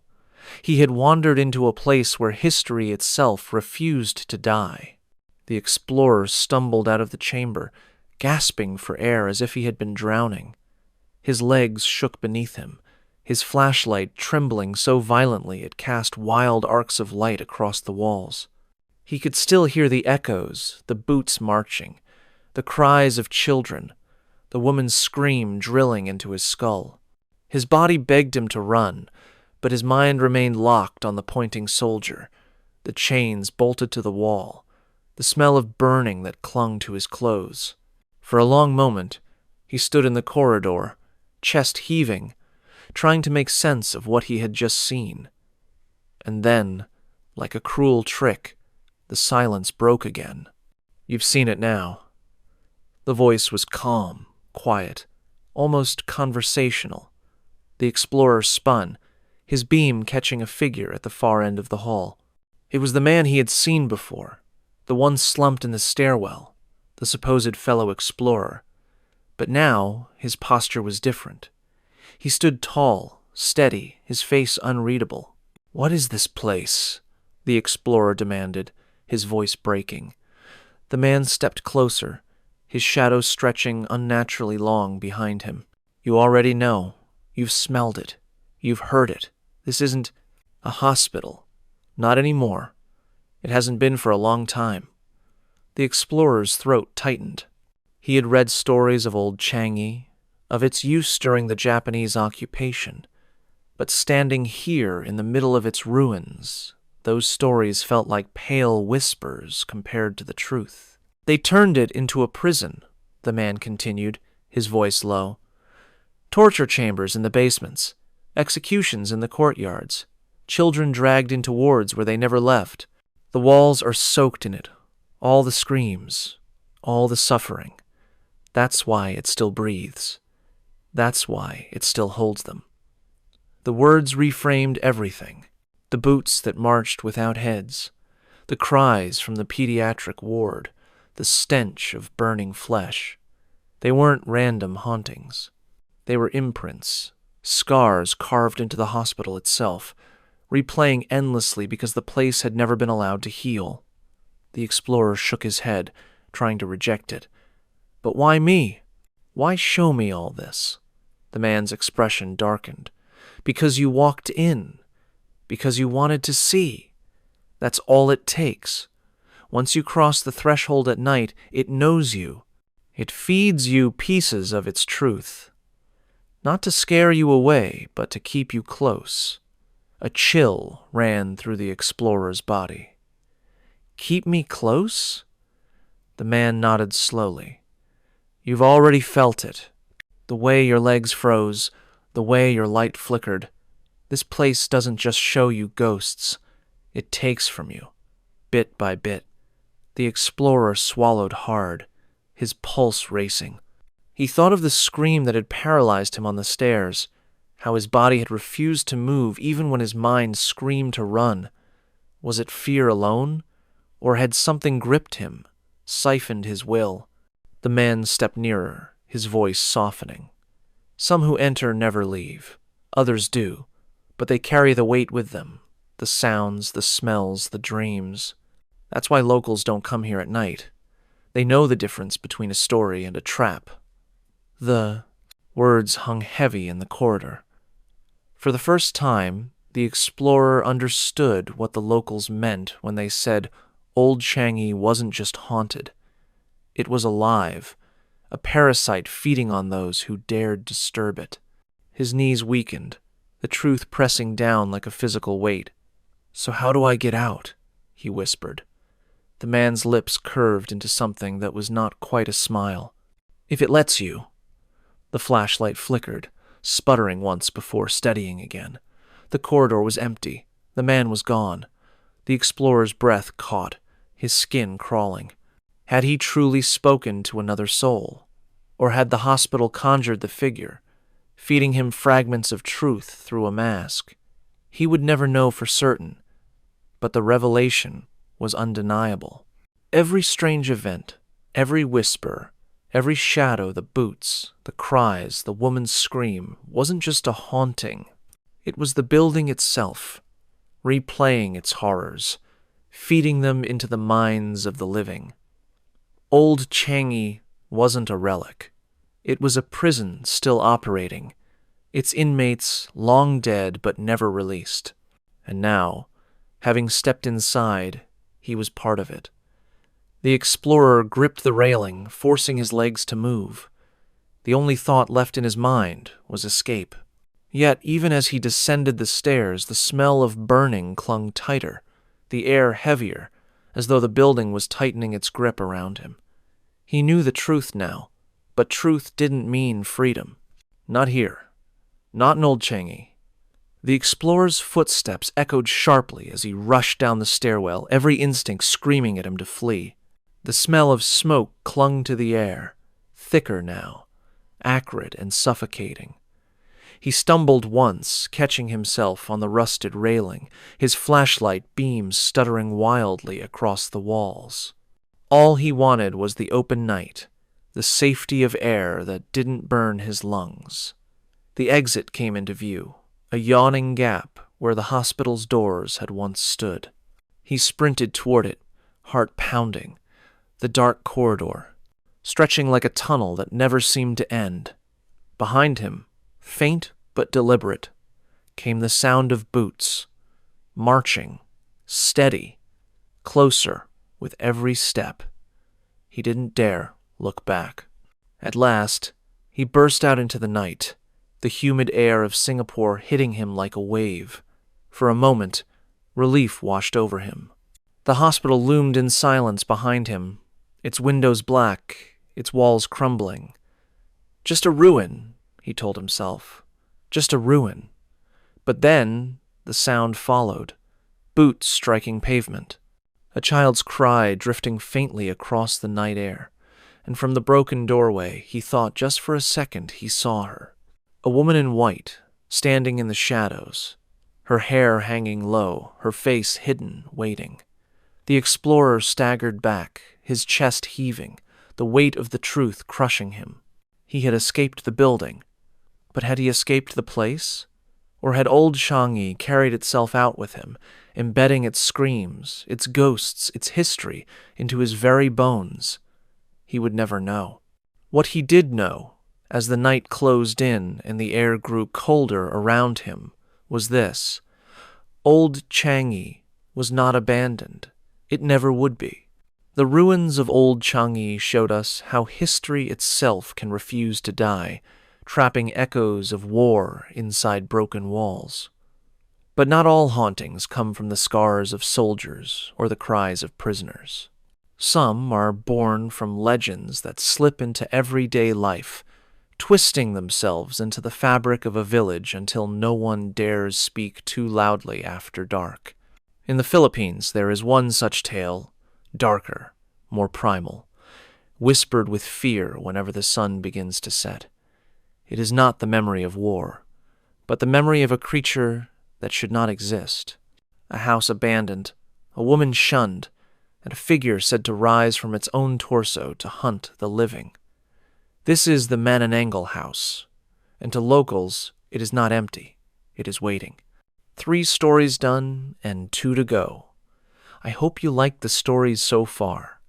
When I make these long videos, there are nights where I stay up really late, working on them. If you'd like to sponsor my coffees for those nights, I'd really appreciate it. Of course, you don't have to. I truly enjoy making these videos for you. But if you'd like to, there's a link below the video. On the outskirts of Capiz, where the fields stretch wide and the roads grow narrow and empty, stands a hut that no one touches.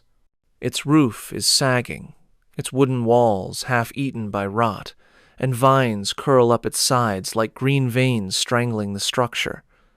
To most, it is simply ruin, but to the people who live nearby, it is something far worse. They call it the Manananggal House.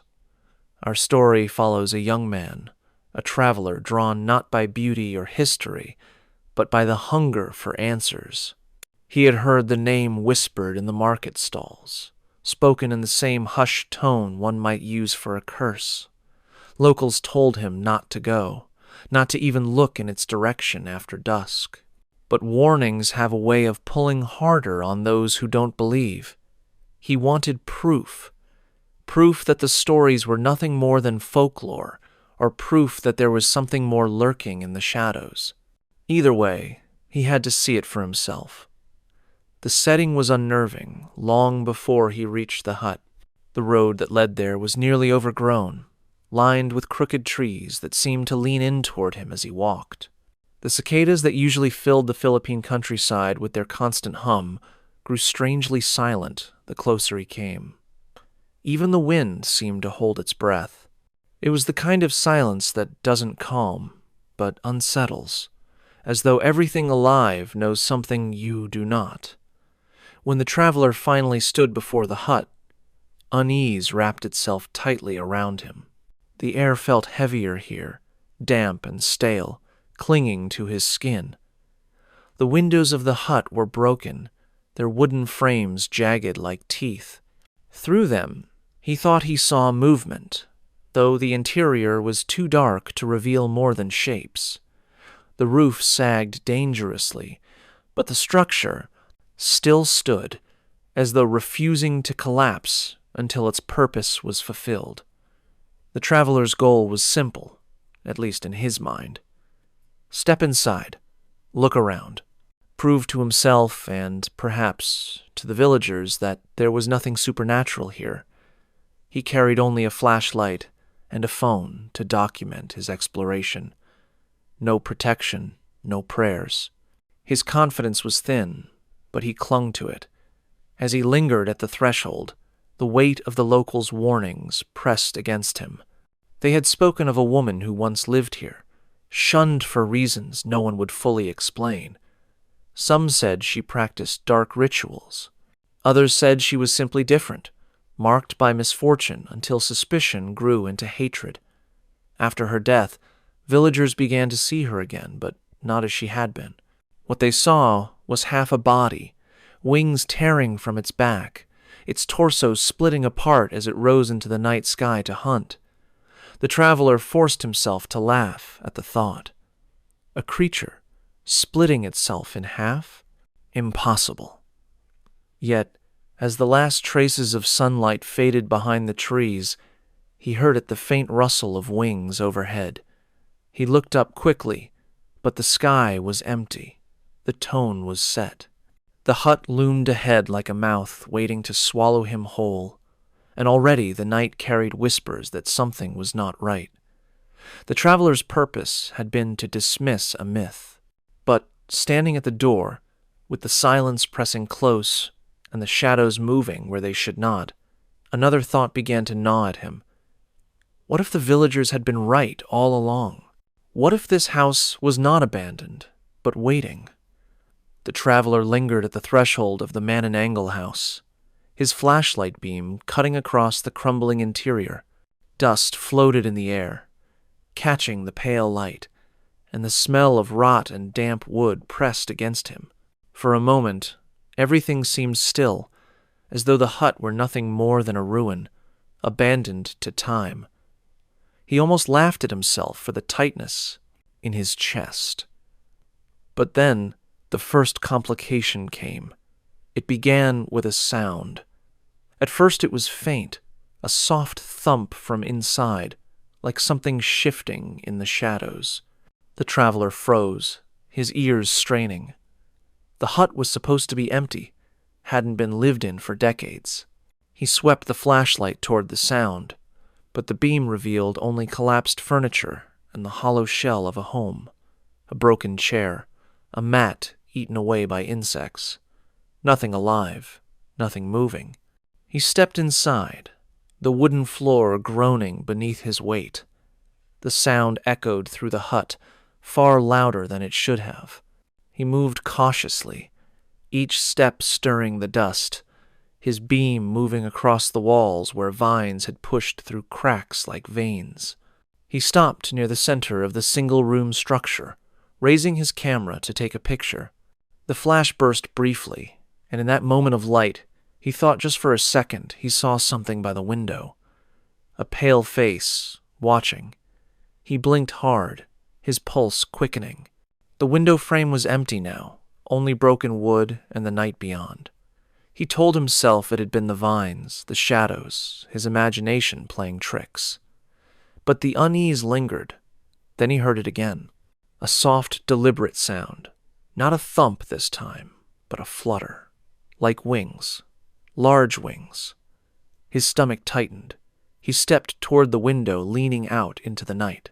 The trees swayed gently in the wind, their branches rustling. The sky stretched wide and empty, a dark canvas sprinkled with stars.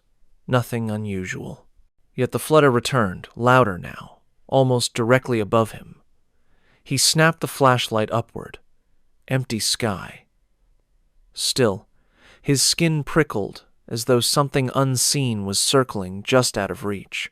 A sudden crack from behind made him spin back into the hut. A piece of wood had fallen from the ceiling, landing squarely on the floor. He raised the flashlight quickly, tracing the beam upward. The roof sagged badly, but the rafters above were intact. There was nothing there that should have caused the wood to fall. Nothing that explained the sharp, deliberate crash.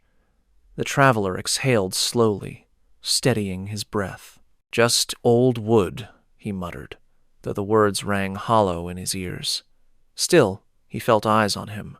Moving deeper into the hut, he came across what remained of a woven basket in the corner. It was brittle, half collapsed, but something inside caught the light. He crouched down, pushing aside the strands, and froze. Inside the basket lay bones, small, thin, and brittle with age. At first, he thought they were animal bones, but the longer he stared, the more the shape looked wrong. A rib cage, a spine. Human, but tiny, like the remains of an infant.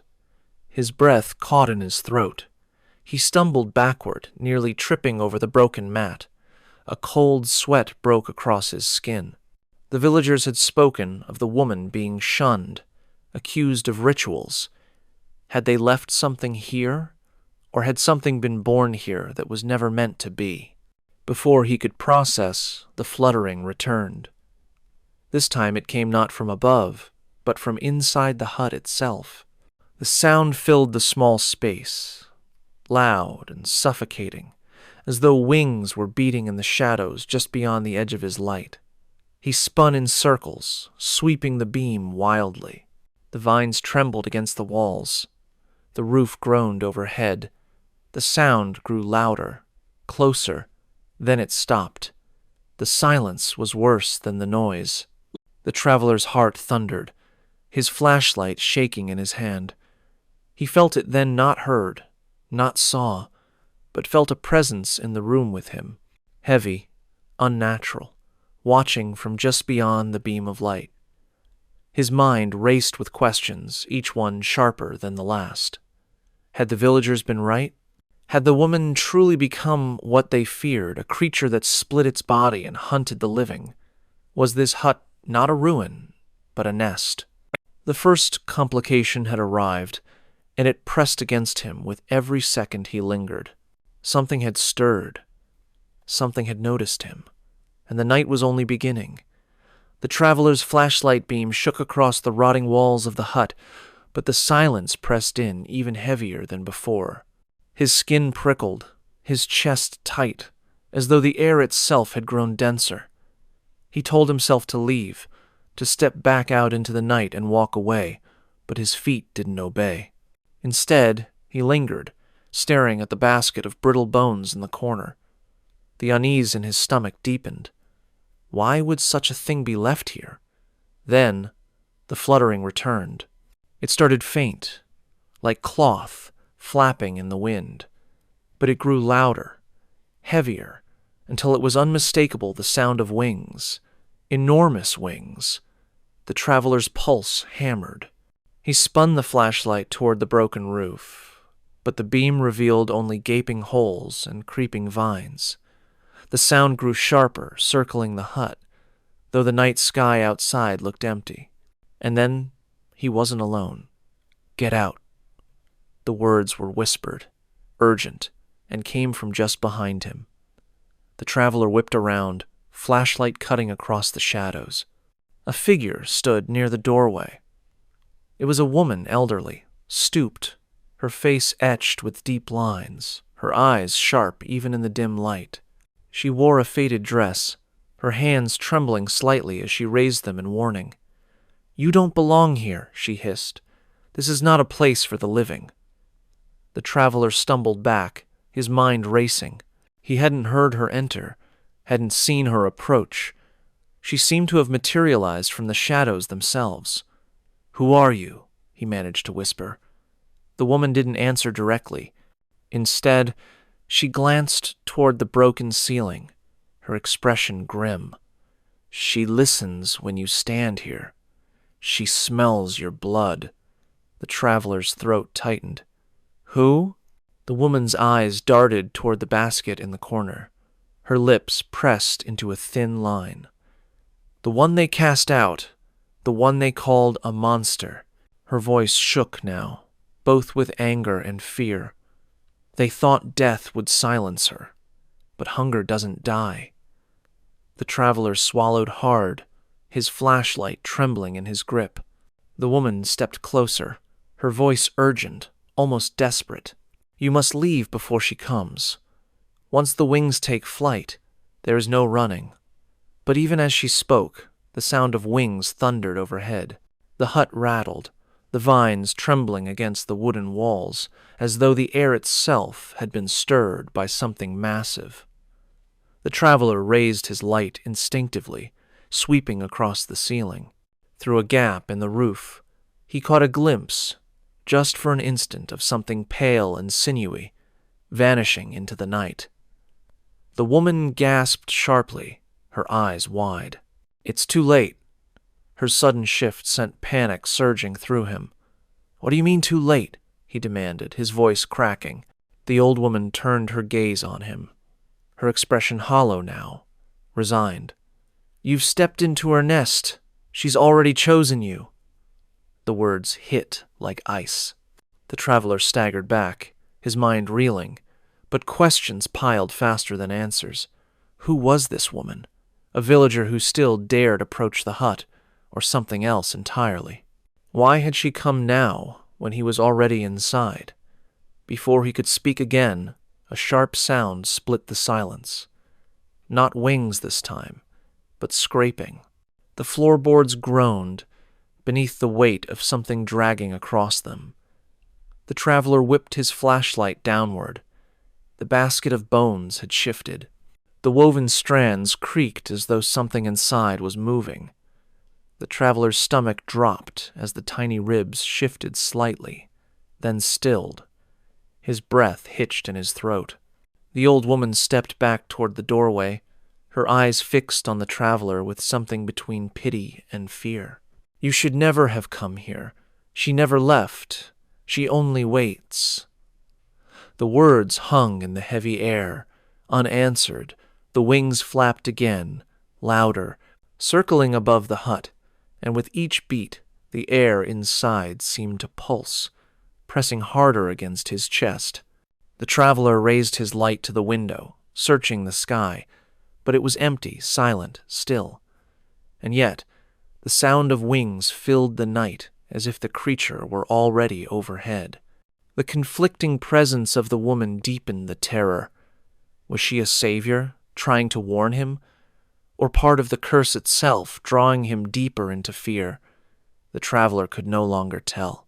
All he knew was this: the house was not abandoned, not empty, and with every beat of those invisible wings, the night grew tighter, darker, as though preparing for something he was never meant to see. The traveler's chest rose and fell in ragged bursts, the air inside the hut growing heavier with every passing second. The old woman's words still rang in his ears, "She's already chosen you." He wanted to demand answers, to press her for the truth. But when he turned the flashlight toward her, she was gone. The doorway stood empty, the vines swaying slightly, as though something had just brushed past them. His skin crawled. She hadn't walked out. She hadn't made a sound. It was as if she had dissolved into the night itself. The traveler's beam swept across the hut, tracing the broken mats, the rotting walls, the shifting basket in the corner. The silence was suffocating now, the kind that hums in the ears and makes every heartbeat feel too loud. He took one cautious step backward, his boot creaking against the soft wood. That was when he heard it again. Not the flutter of wings, something worse, a wet tearing sound. His stomach clenched as the noise grew louder, echoing through the hut. It wasn't wood breaking or vines snapping, it was flesh. Skin stretching, splitting, peeling apart. The flashlight trembled violently in his hand as he swung it toward the far wall. For a moment, the beam caught nothing but empty space. Then he saw her. At first, she looked almost human. A woman, crouched in the corner, her skin pale, her hair tangled and wild, but her torso writhed unnaturally, twisting as if it no longer belonged to her.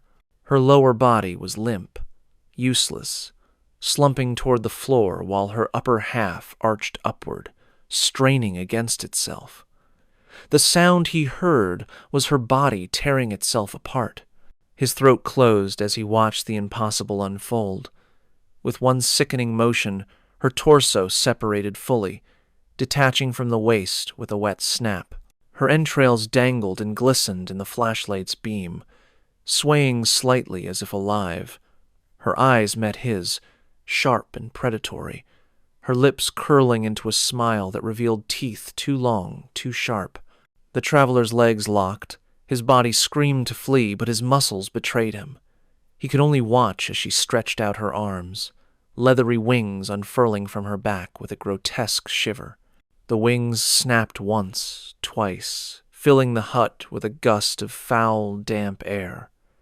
The entire structure seemed to tremble under their weight, and then she laughed. It wasn't the laugh of a woman. It was hollow, jagged, filled with hunger. The sound rattled the walls, seeping into his bones, a promise of what she intended to do. He stumbled backward, nearly dropping his light, his mind reeling with questions that had no answers. Was this the woman the villagers had shunned?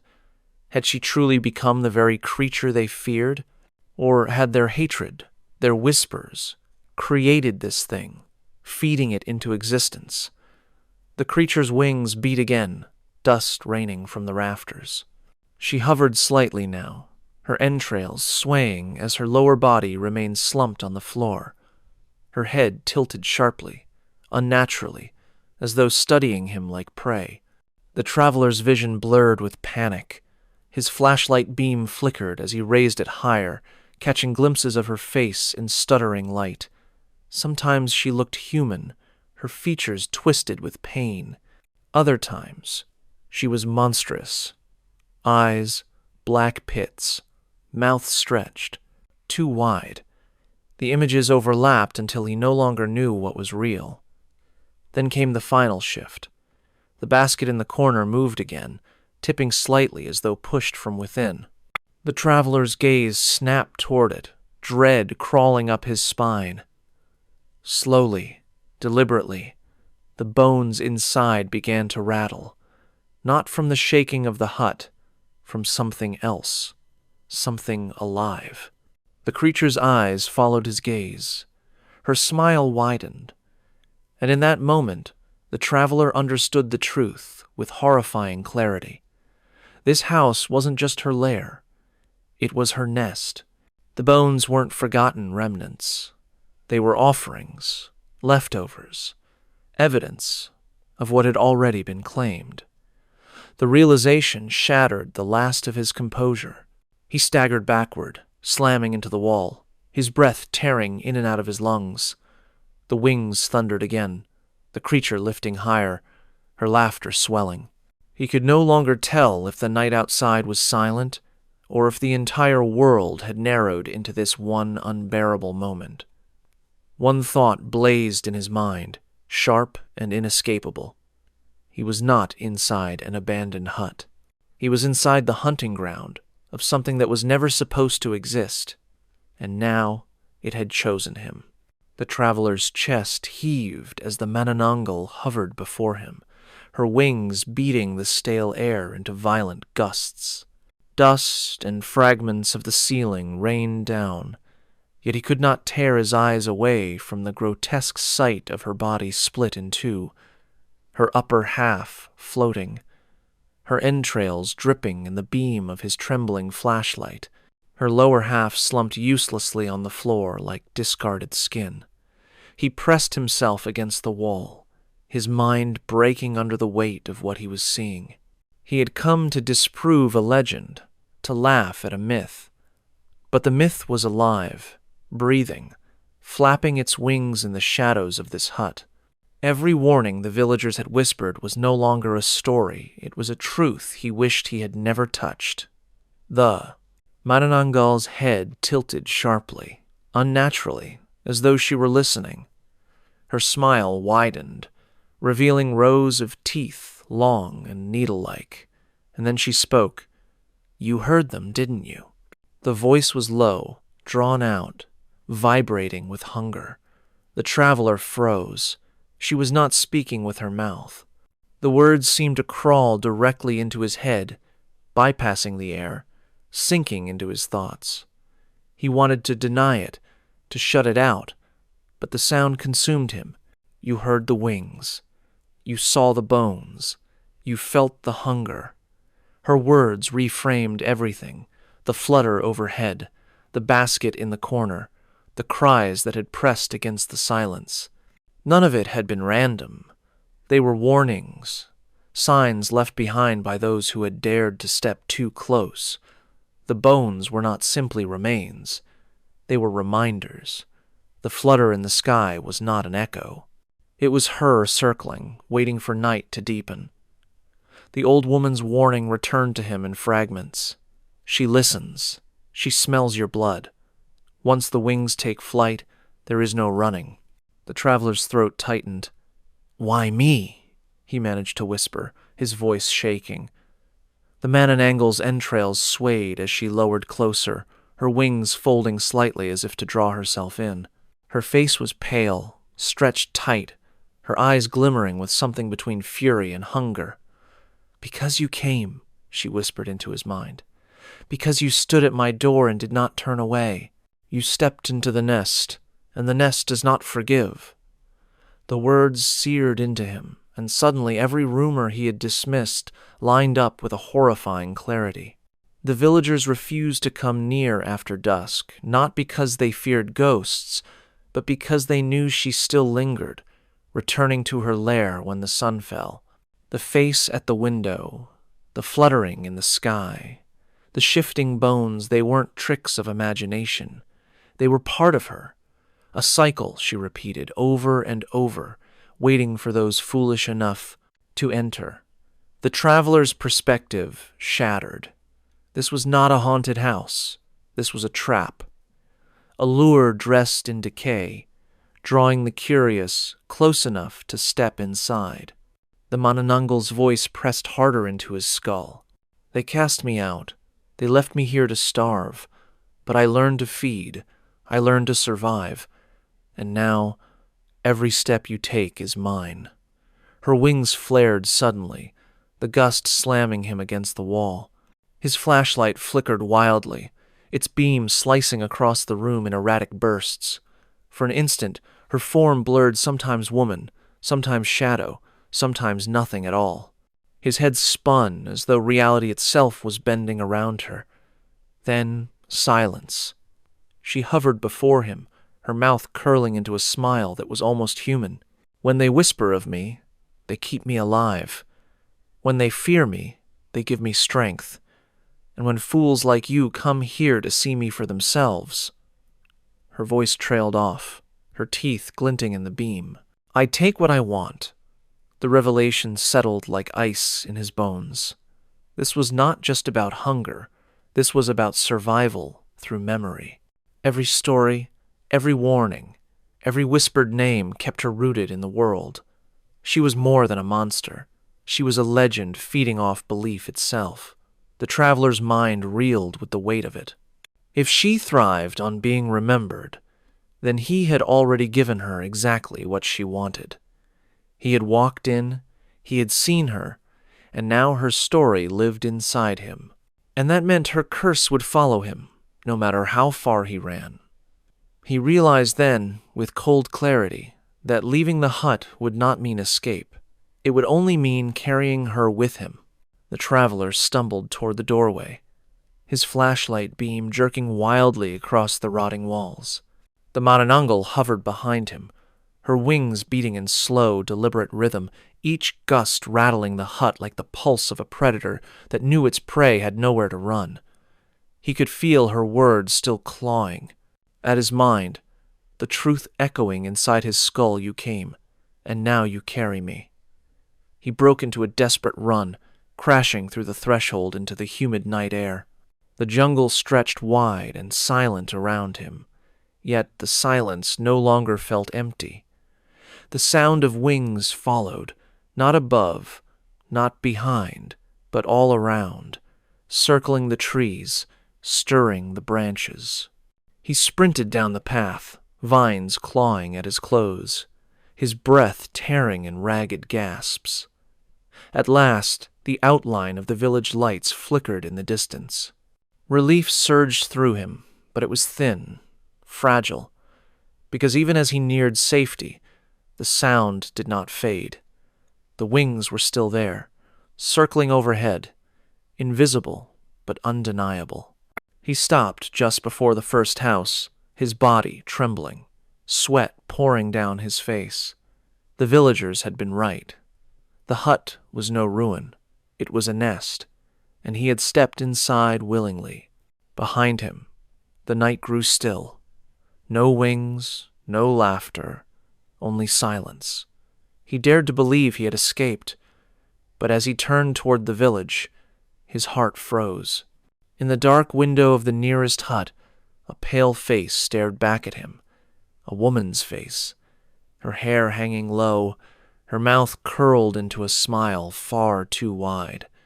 The traveler staggered backward, his mind reeling. Had she followed him out? Or had she always been here, hiding not in one hut, but in every whispered story, every fearful glance? He would never know. All he knew was this: once you enter the Manananggal's nest, you never truly leave. The Manananggal showed us what happens when legend takes shape, when a creature becomes real enough to step from story into shadow. But not every haunting rises from the skies, or from a cursed hut hidden in the countryside. Some awaken from beneath the earth itself, sealed away for centuries, waiting for the moment they are disturbed.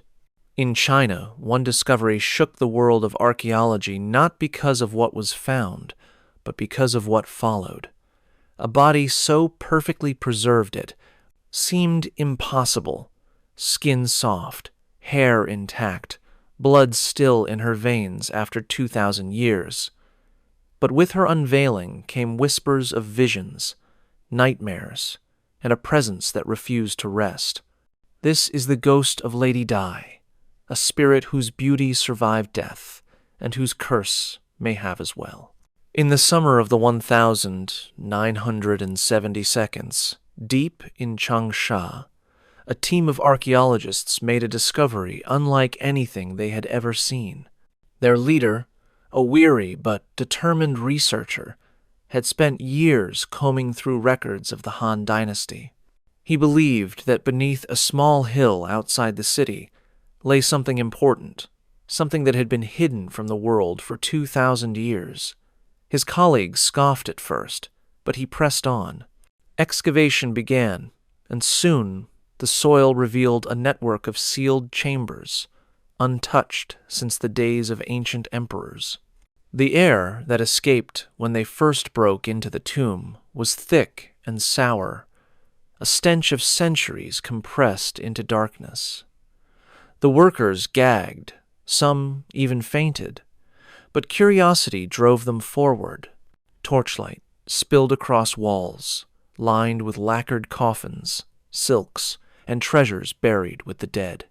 Yet one coffin stood out, a massive structure of layered wood, sealed tighter than the rest, as though its occupant demanded eternal silence. It was here they found her. Lady Dai, the wife of a nobleman, a woman who had died in her 50s more than 2 millennia ago. Yet when the coffin was finally opened, the team gasped. She was not bone and dust like they expected. Her body was soft, her skin pale and almost supple, her hair still glossy and dark. Even the veins beneath her skin were visible, filled with dark, congealed blood. It was as if she had only just died. The archaeologists were stunned. This was a discovery that would change history, rewriting everything they thought they knew about preservation and death. The leader of the team leaned closer, his gloved hands trembling as he touched her arm. It yielded beneath his fingers, not brittle, not decayed, but pliant, alive in its stillness. His heart raced. This was no ordinary mummy. This was a miracle or a warning.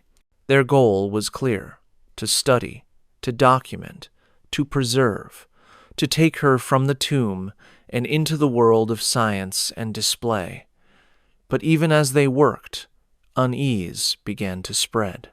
Some of the workers refused to stand near her coffin. Others claimed the air in the chamber grew colder each time they approached. One man whispered that he smelled perfume faint, floral, utterly out of place in the damp, stale tomb. Another swore he saw her lips twitch, as though trying to form words. Still, the team pressed on. They lifted her body carefully, carrying her into the light of day for the first time in over 2,000 years. The villagers who gathered to watch fell silent, their faces pale with fear. Some bowed instinctively, as if greeting a noblewoman returned from death. Others turned their faces away, muttering about curses. The archaeologists dismissed it all as superstition. To them, Lady Dai was an artifact, a specimen, but to those who lived on this land, she was something else, a spirit disturbed. The setting had been established. A tomb meant never to be opened. A body meant never to be touched. The archaeologists' purpose was knowledge, but in their pursuit, they had broken the seal of 2,000 years.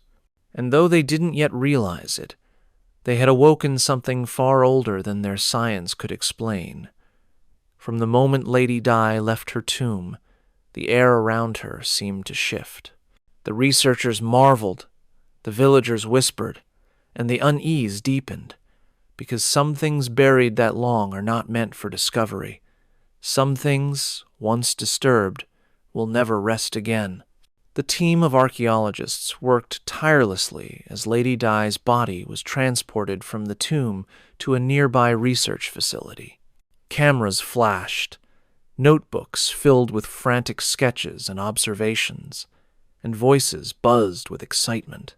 To them, this was history unfolding. A body that had survived 2,000 years in such uncanny condition was nothing short of miraculous. Yet, beneath their awe, something quieter lingered, an unease no one wanted to name aloud. The first complication came not in the laboratory, but in the dreams. It started with one of the younger workers, a man tasked with cataloging the silks and lacquered boxes found in the tomb. He arrived one morning pale and shaking, insisting he had not slept. When pressed, he finally confessed. In the night, he dreamed of a woman standing at the edge of his bed.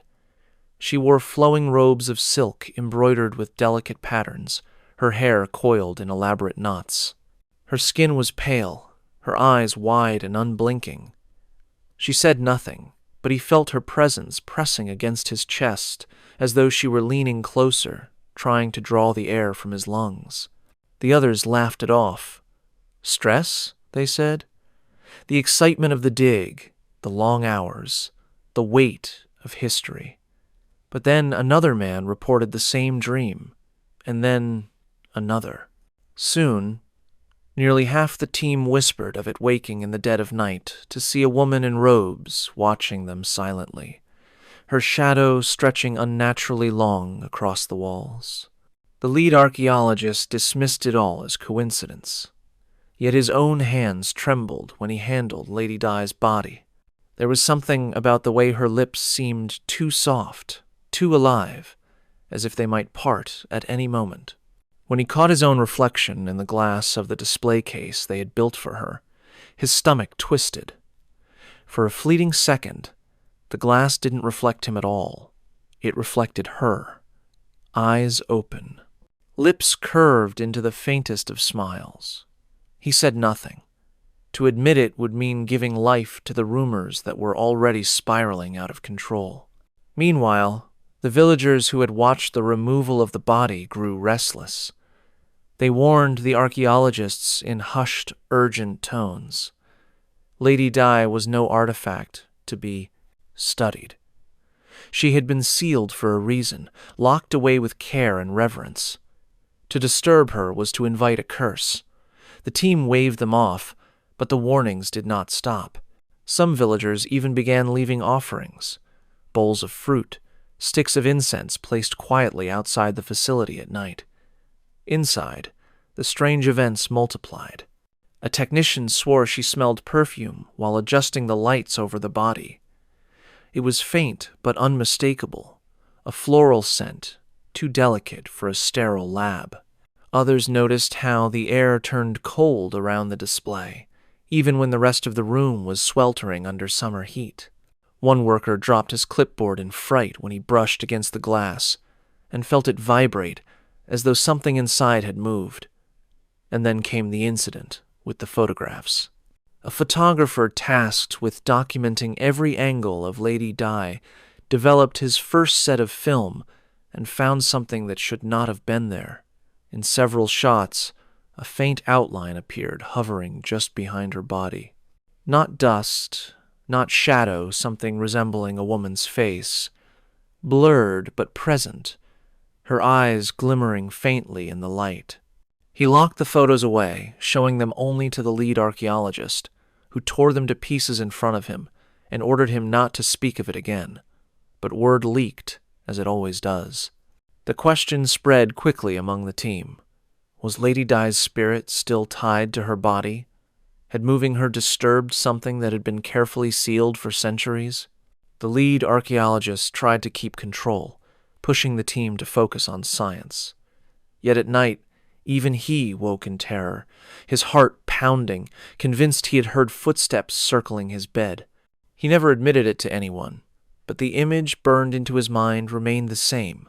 A woman in silk robes, her shadow bending across the walls, her face half hidden in the dark.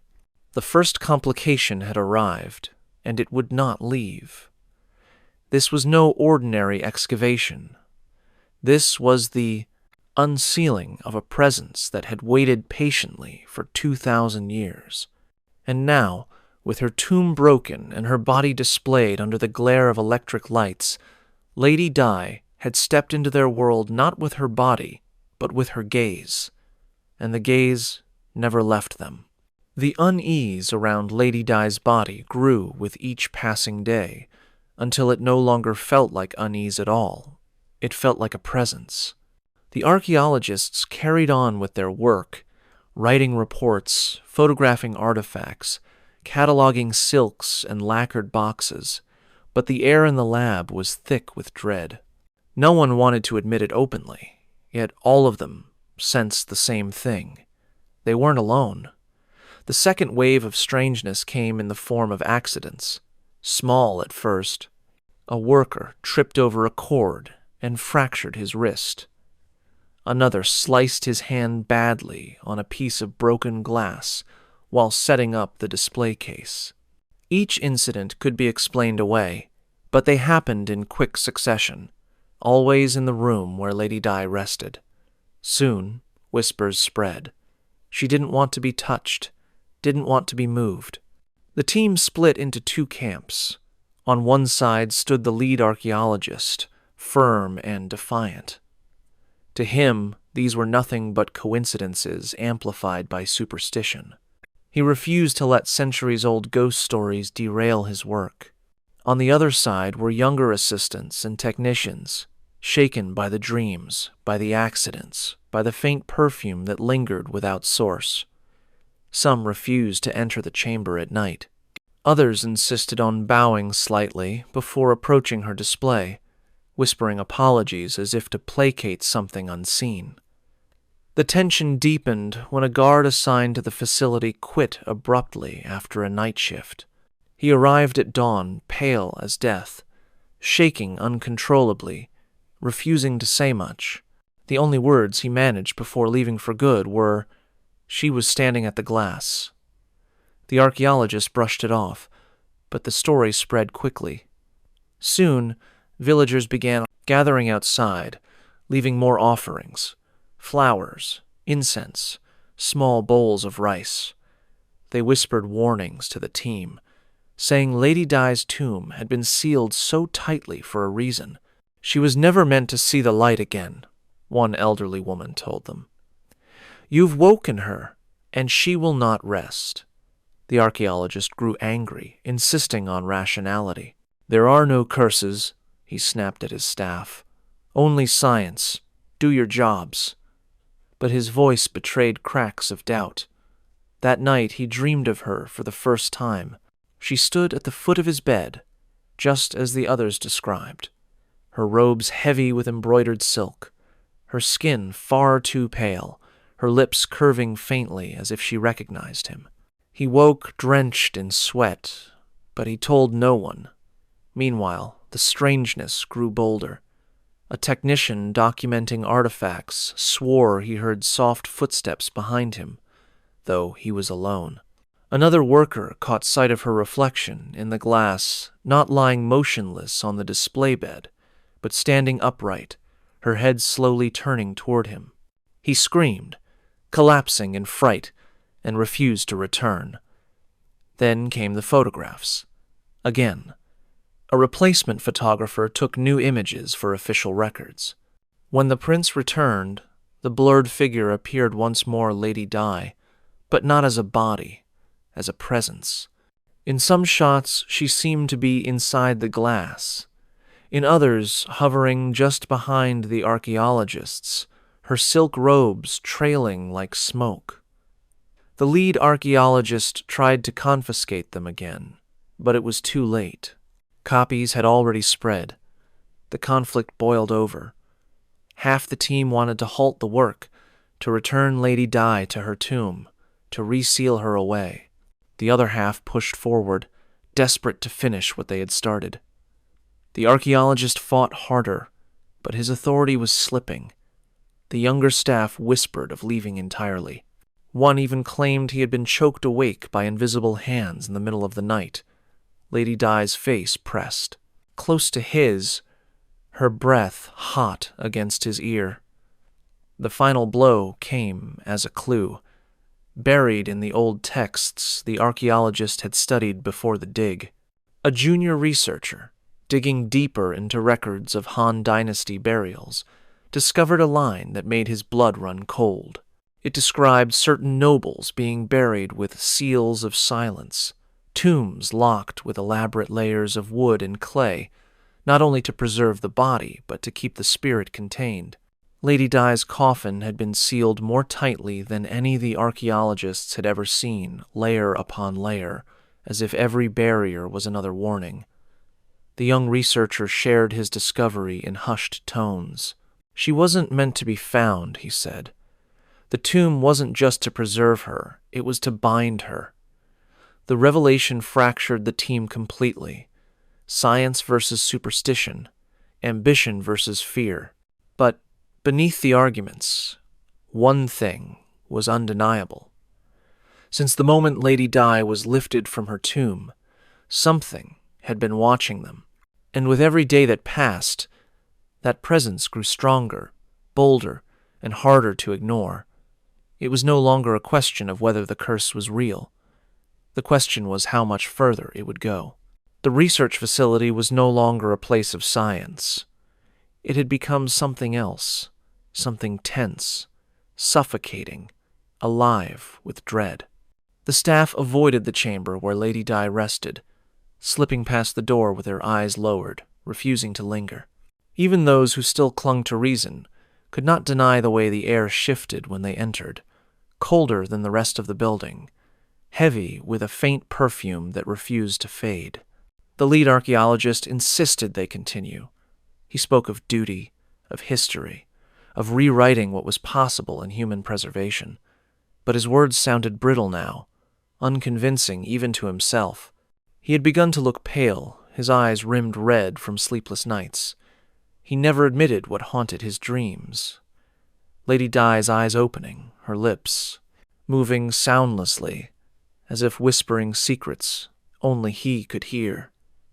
The confrontation came during one long, sweltering night of work. The power had flickered twice already, the lights dimming and humming, as though the building itself were struggling to breathe. Several staff members had refused to stay, but a handful remained, determined or desperate to finish cataloging the last of the artifacts.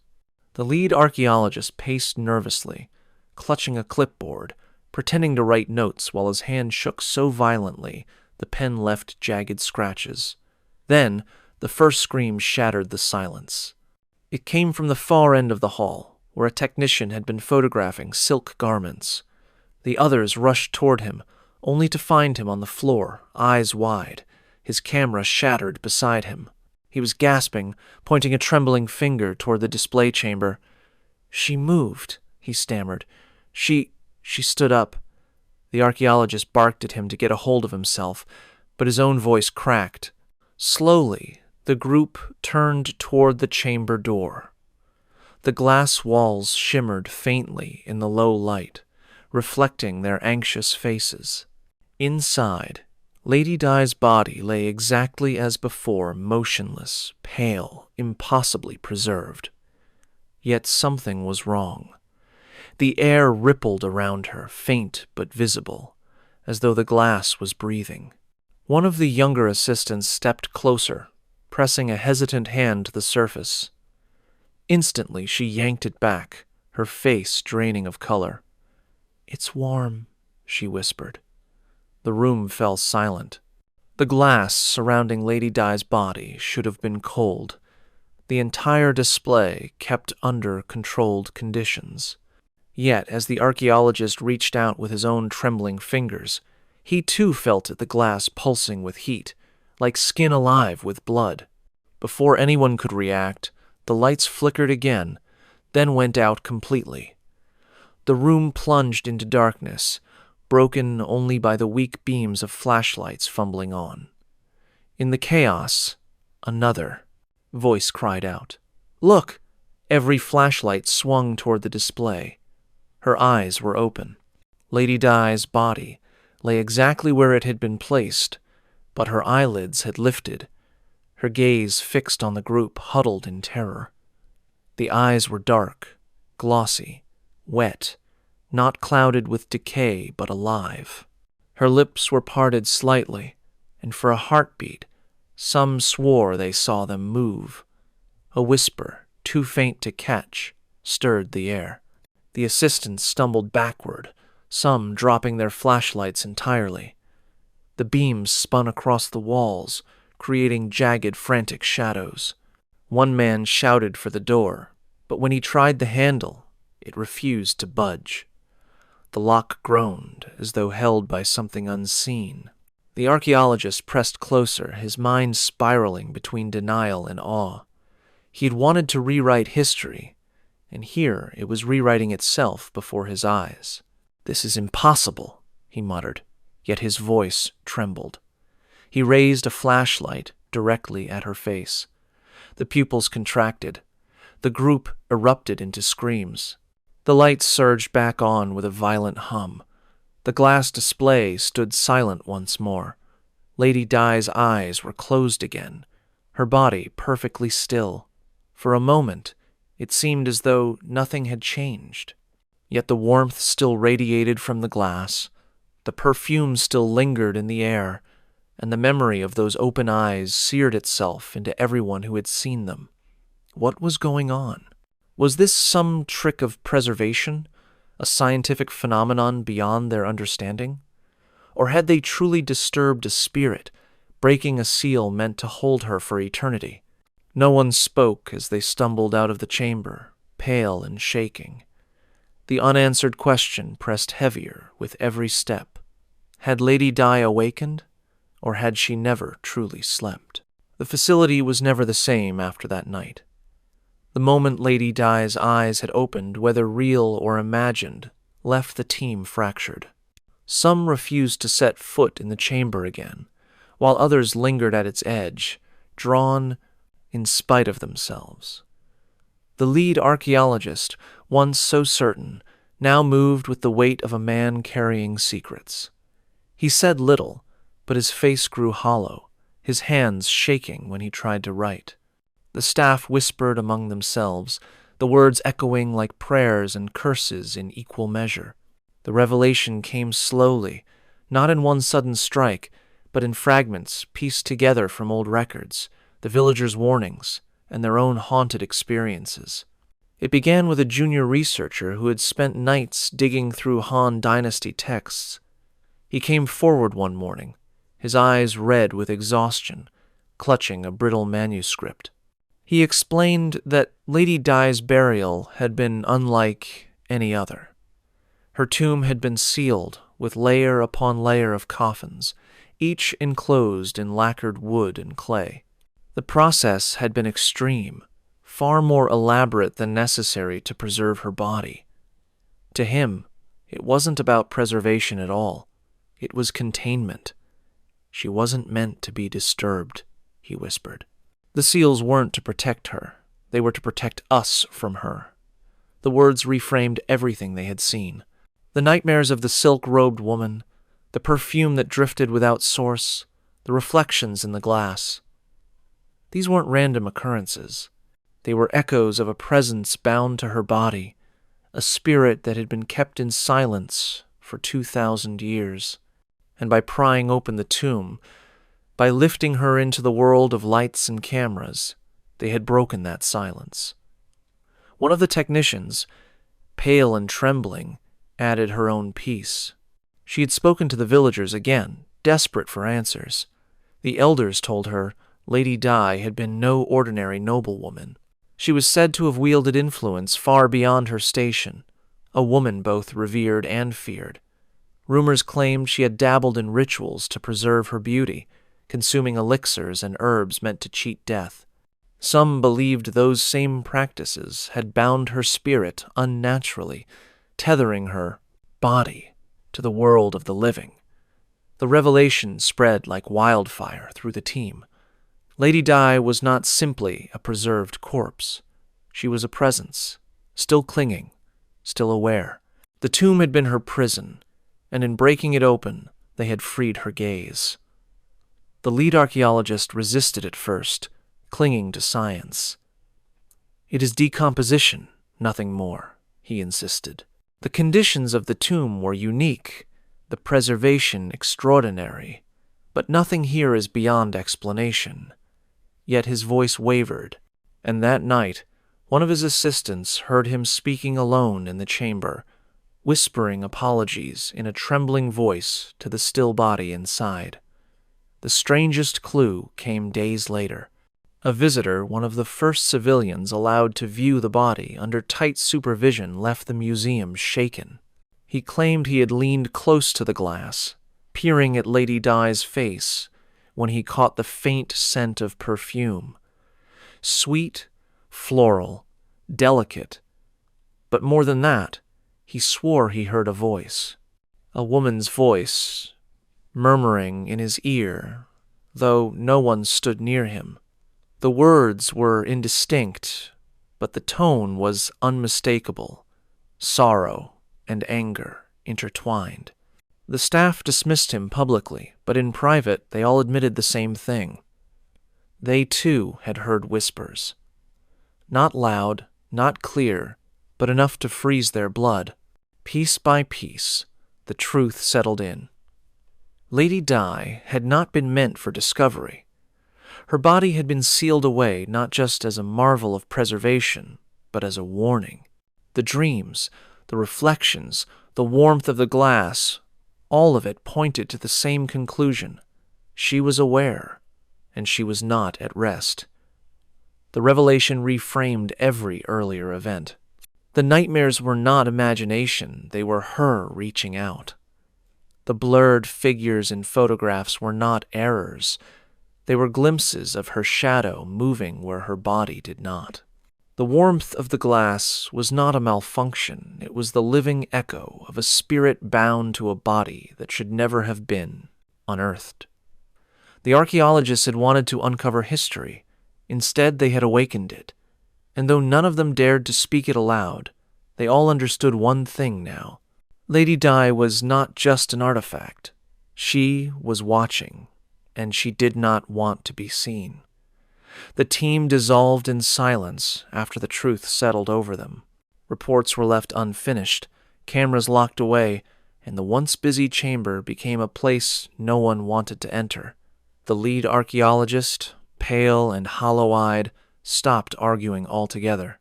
He sat alone in his office, staring at a single photograph of Lady Dai, the edges torn where others had tried to destroy it. His colleagues avoided him, whispering that he no longer slept, that he spoke softly to someone when he thought no one was listening.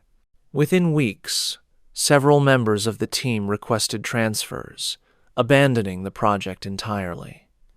Those who remained did their work quickly, their eyes darting nervously to the glass whenever they passed. No one dared speak of the perfume anymore. No one dared admit they still dreamed of silk rustling at their bedsides. The villagers' offerings grew.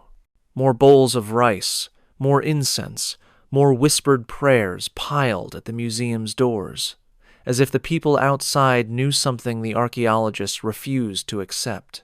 Each morning, the scent of smoke and flowers filled the air before the doors even opened, and yet Lady Dai's body stayed on display, still pale, still impossibly intact, still waiting.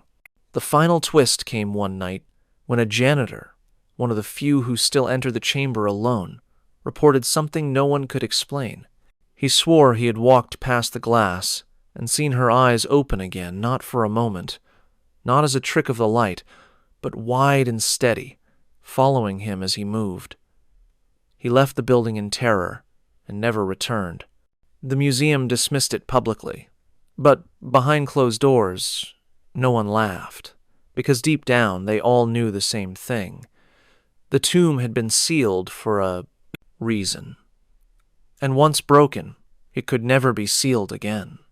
Lady Dai was no longer resting, and perhaps she never had been. I hope you enjoyed these stories. Tomorrow we will be uploading another terrifying story about some findings in Thailand, which you wished you didn't even know. Feel free to subscribe and put on your notifications to never miss another scary video. I upload almost every day. Wish you all the best.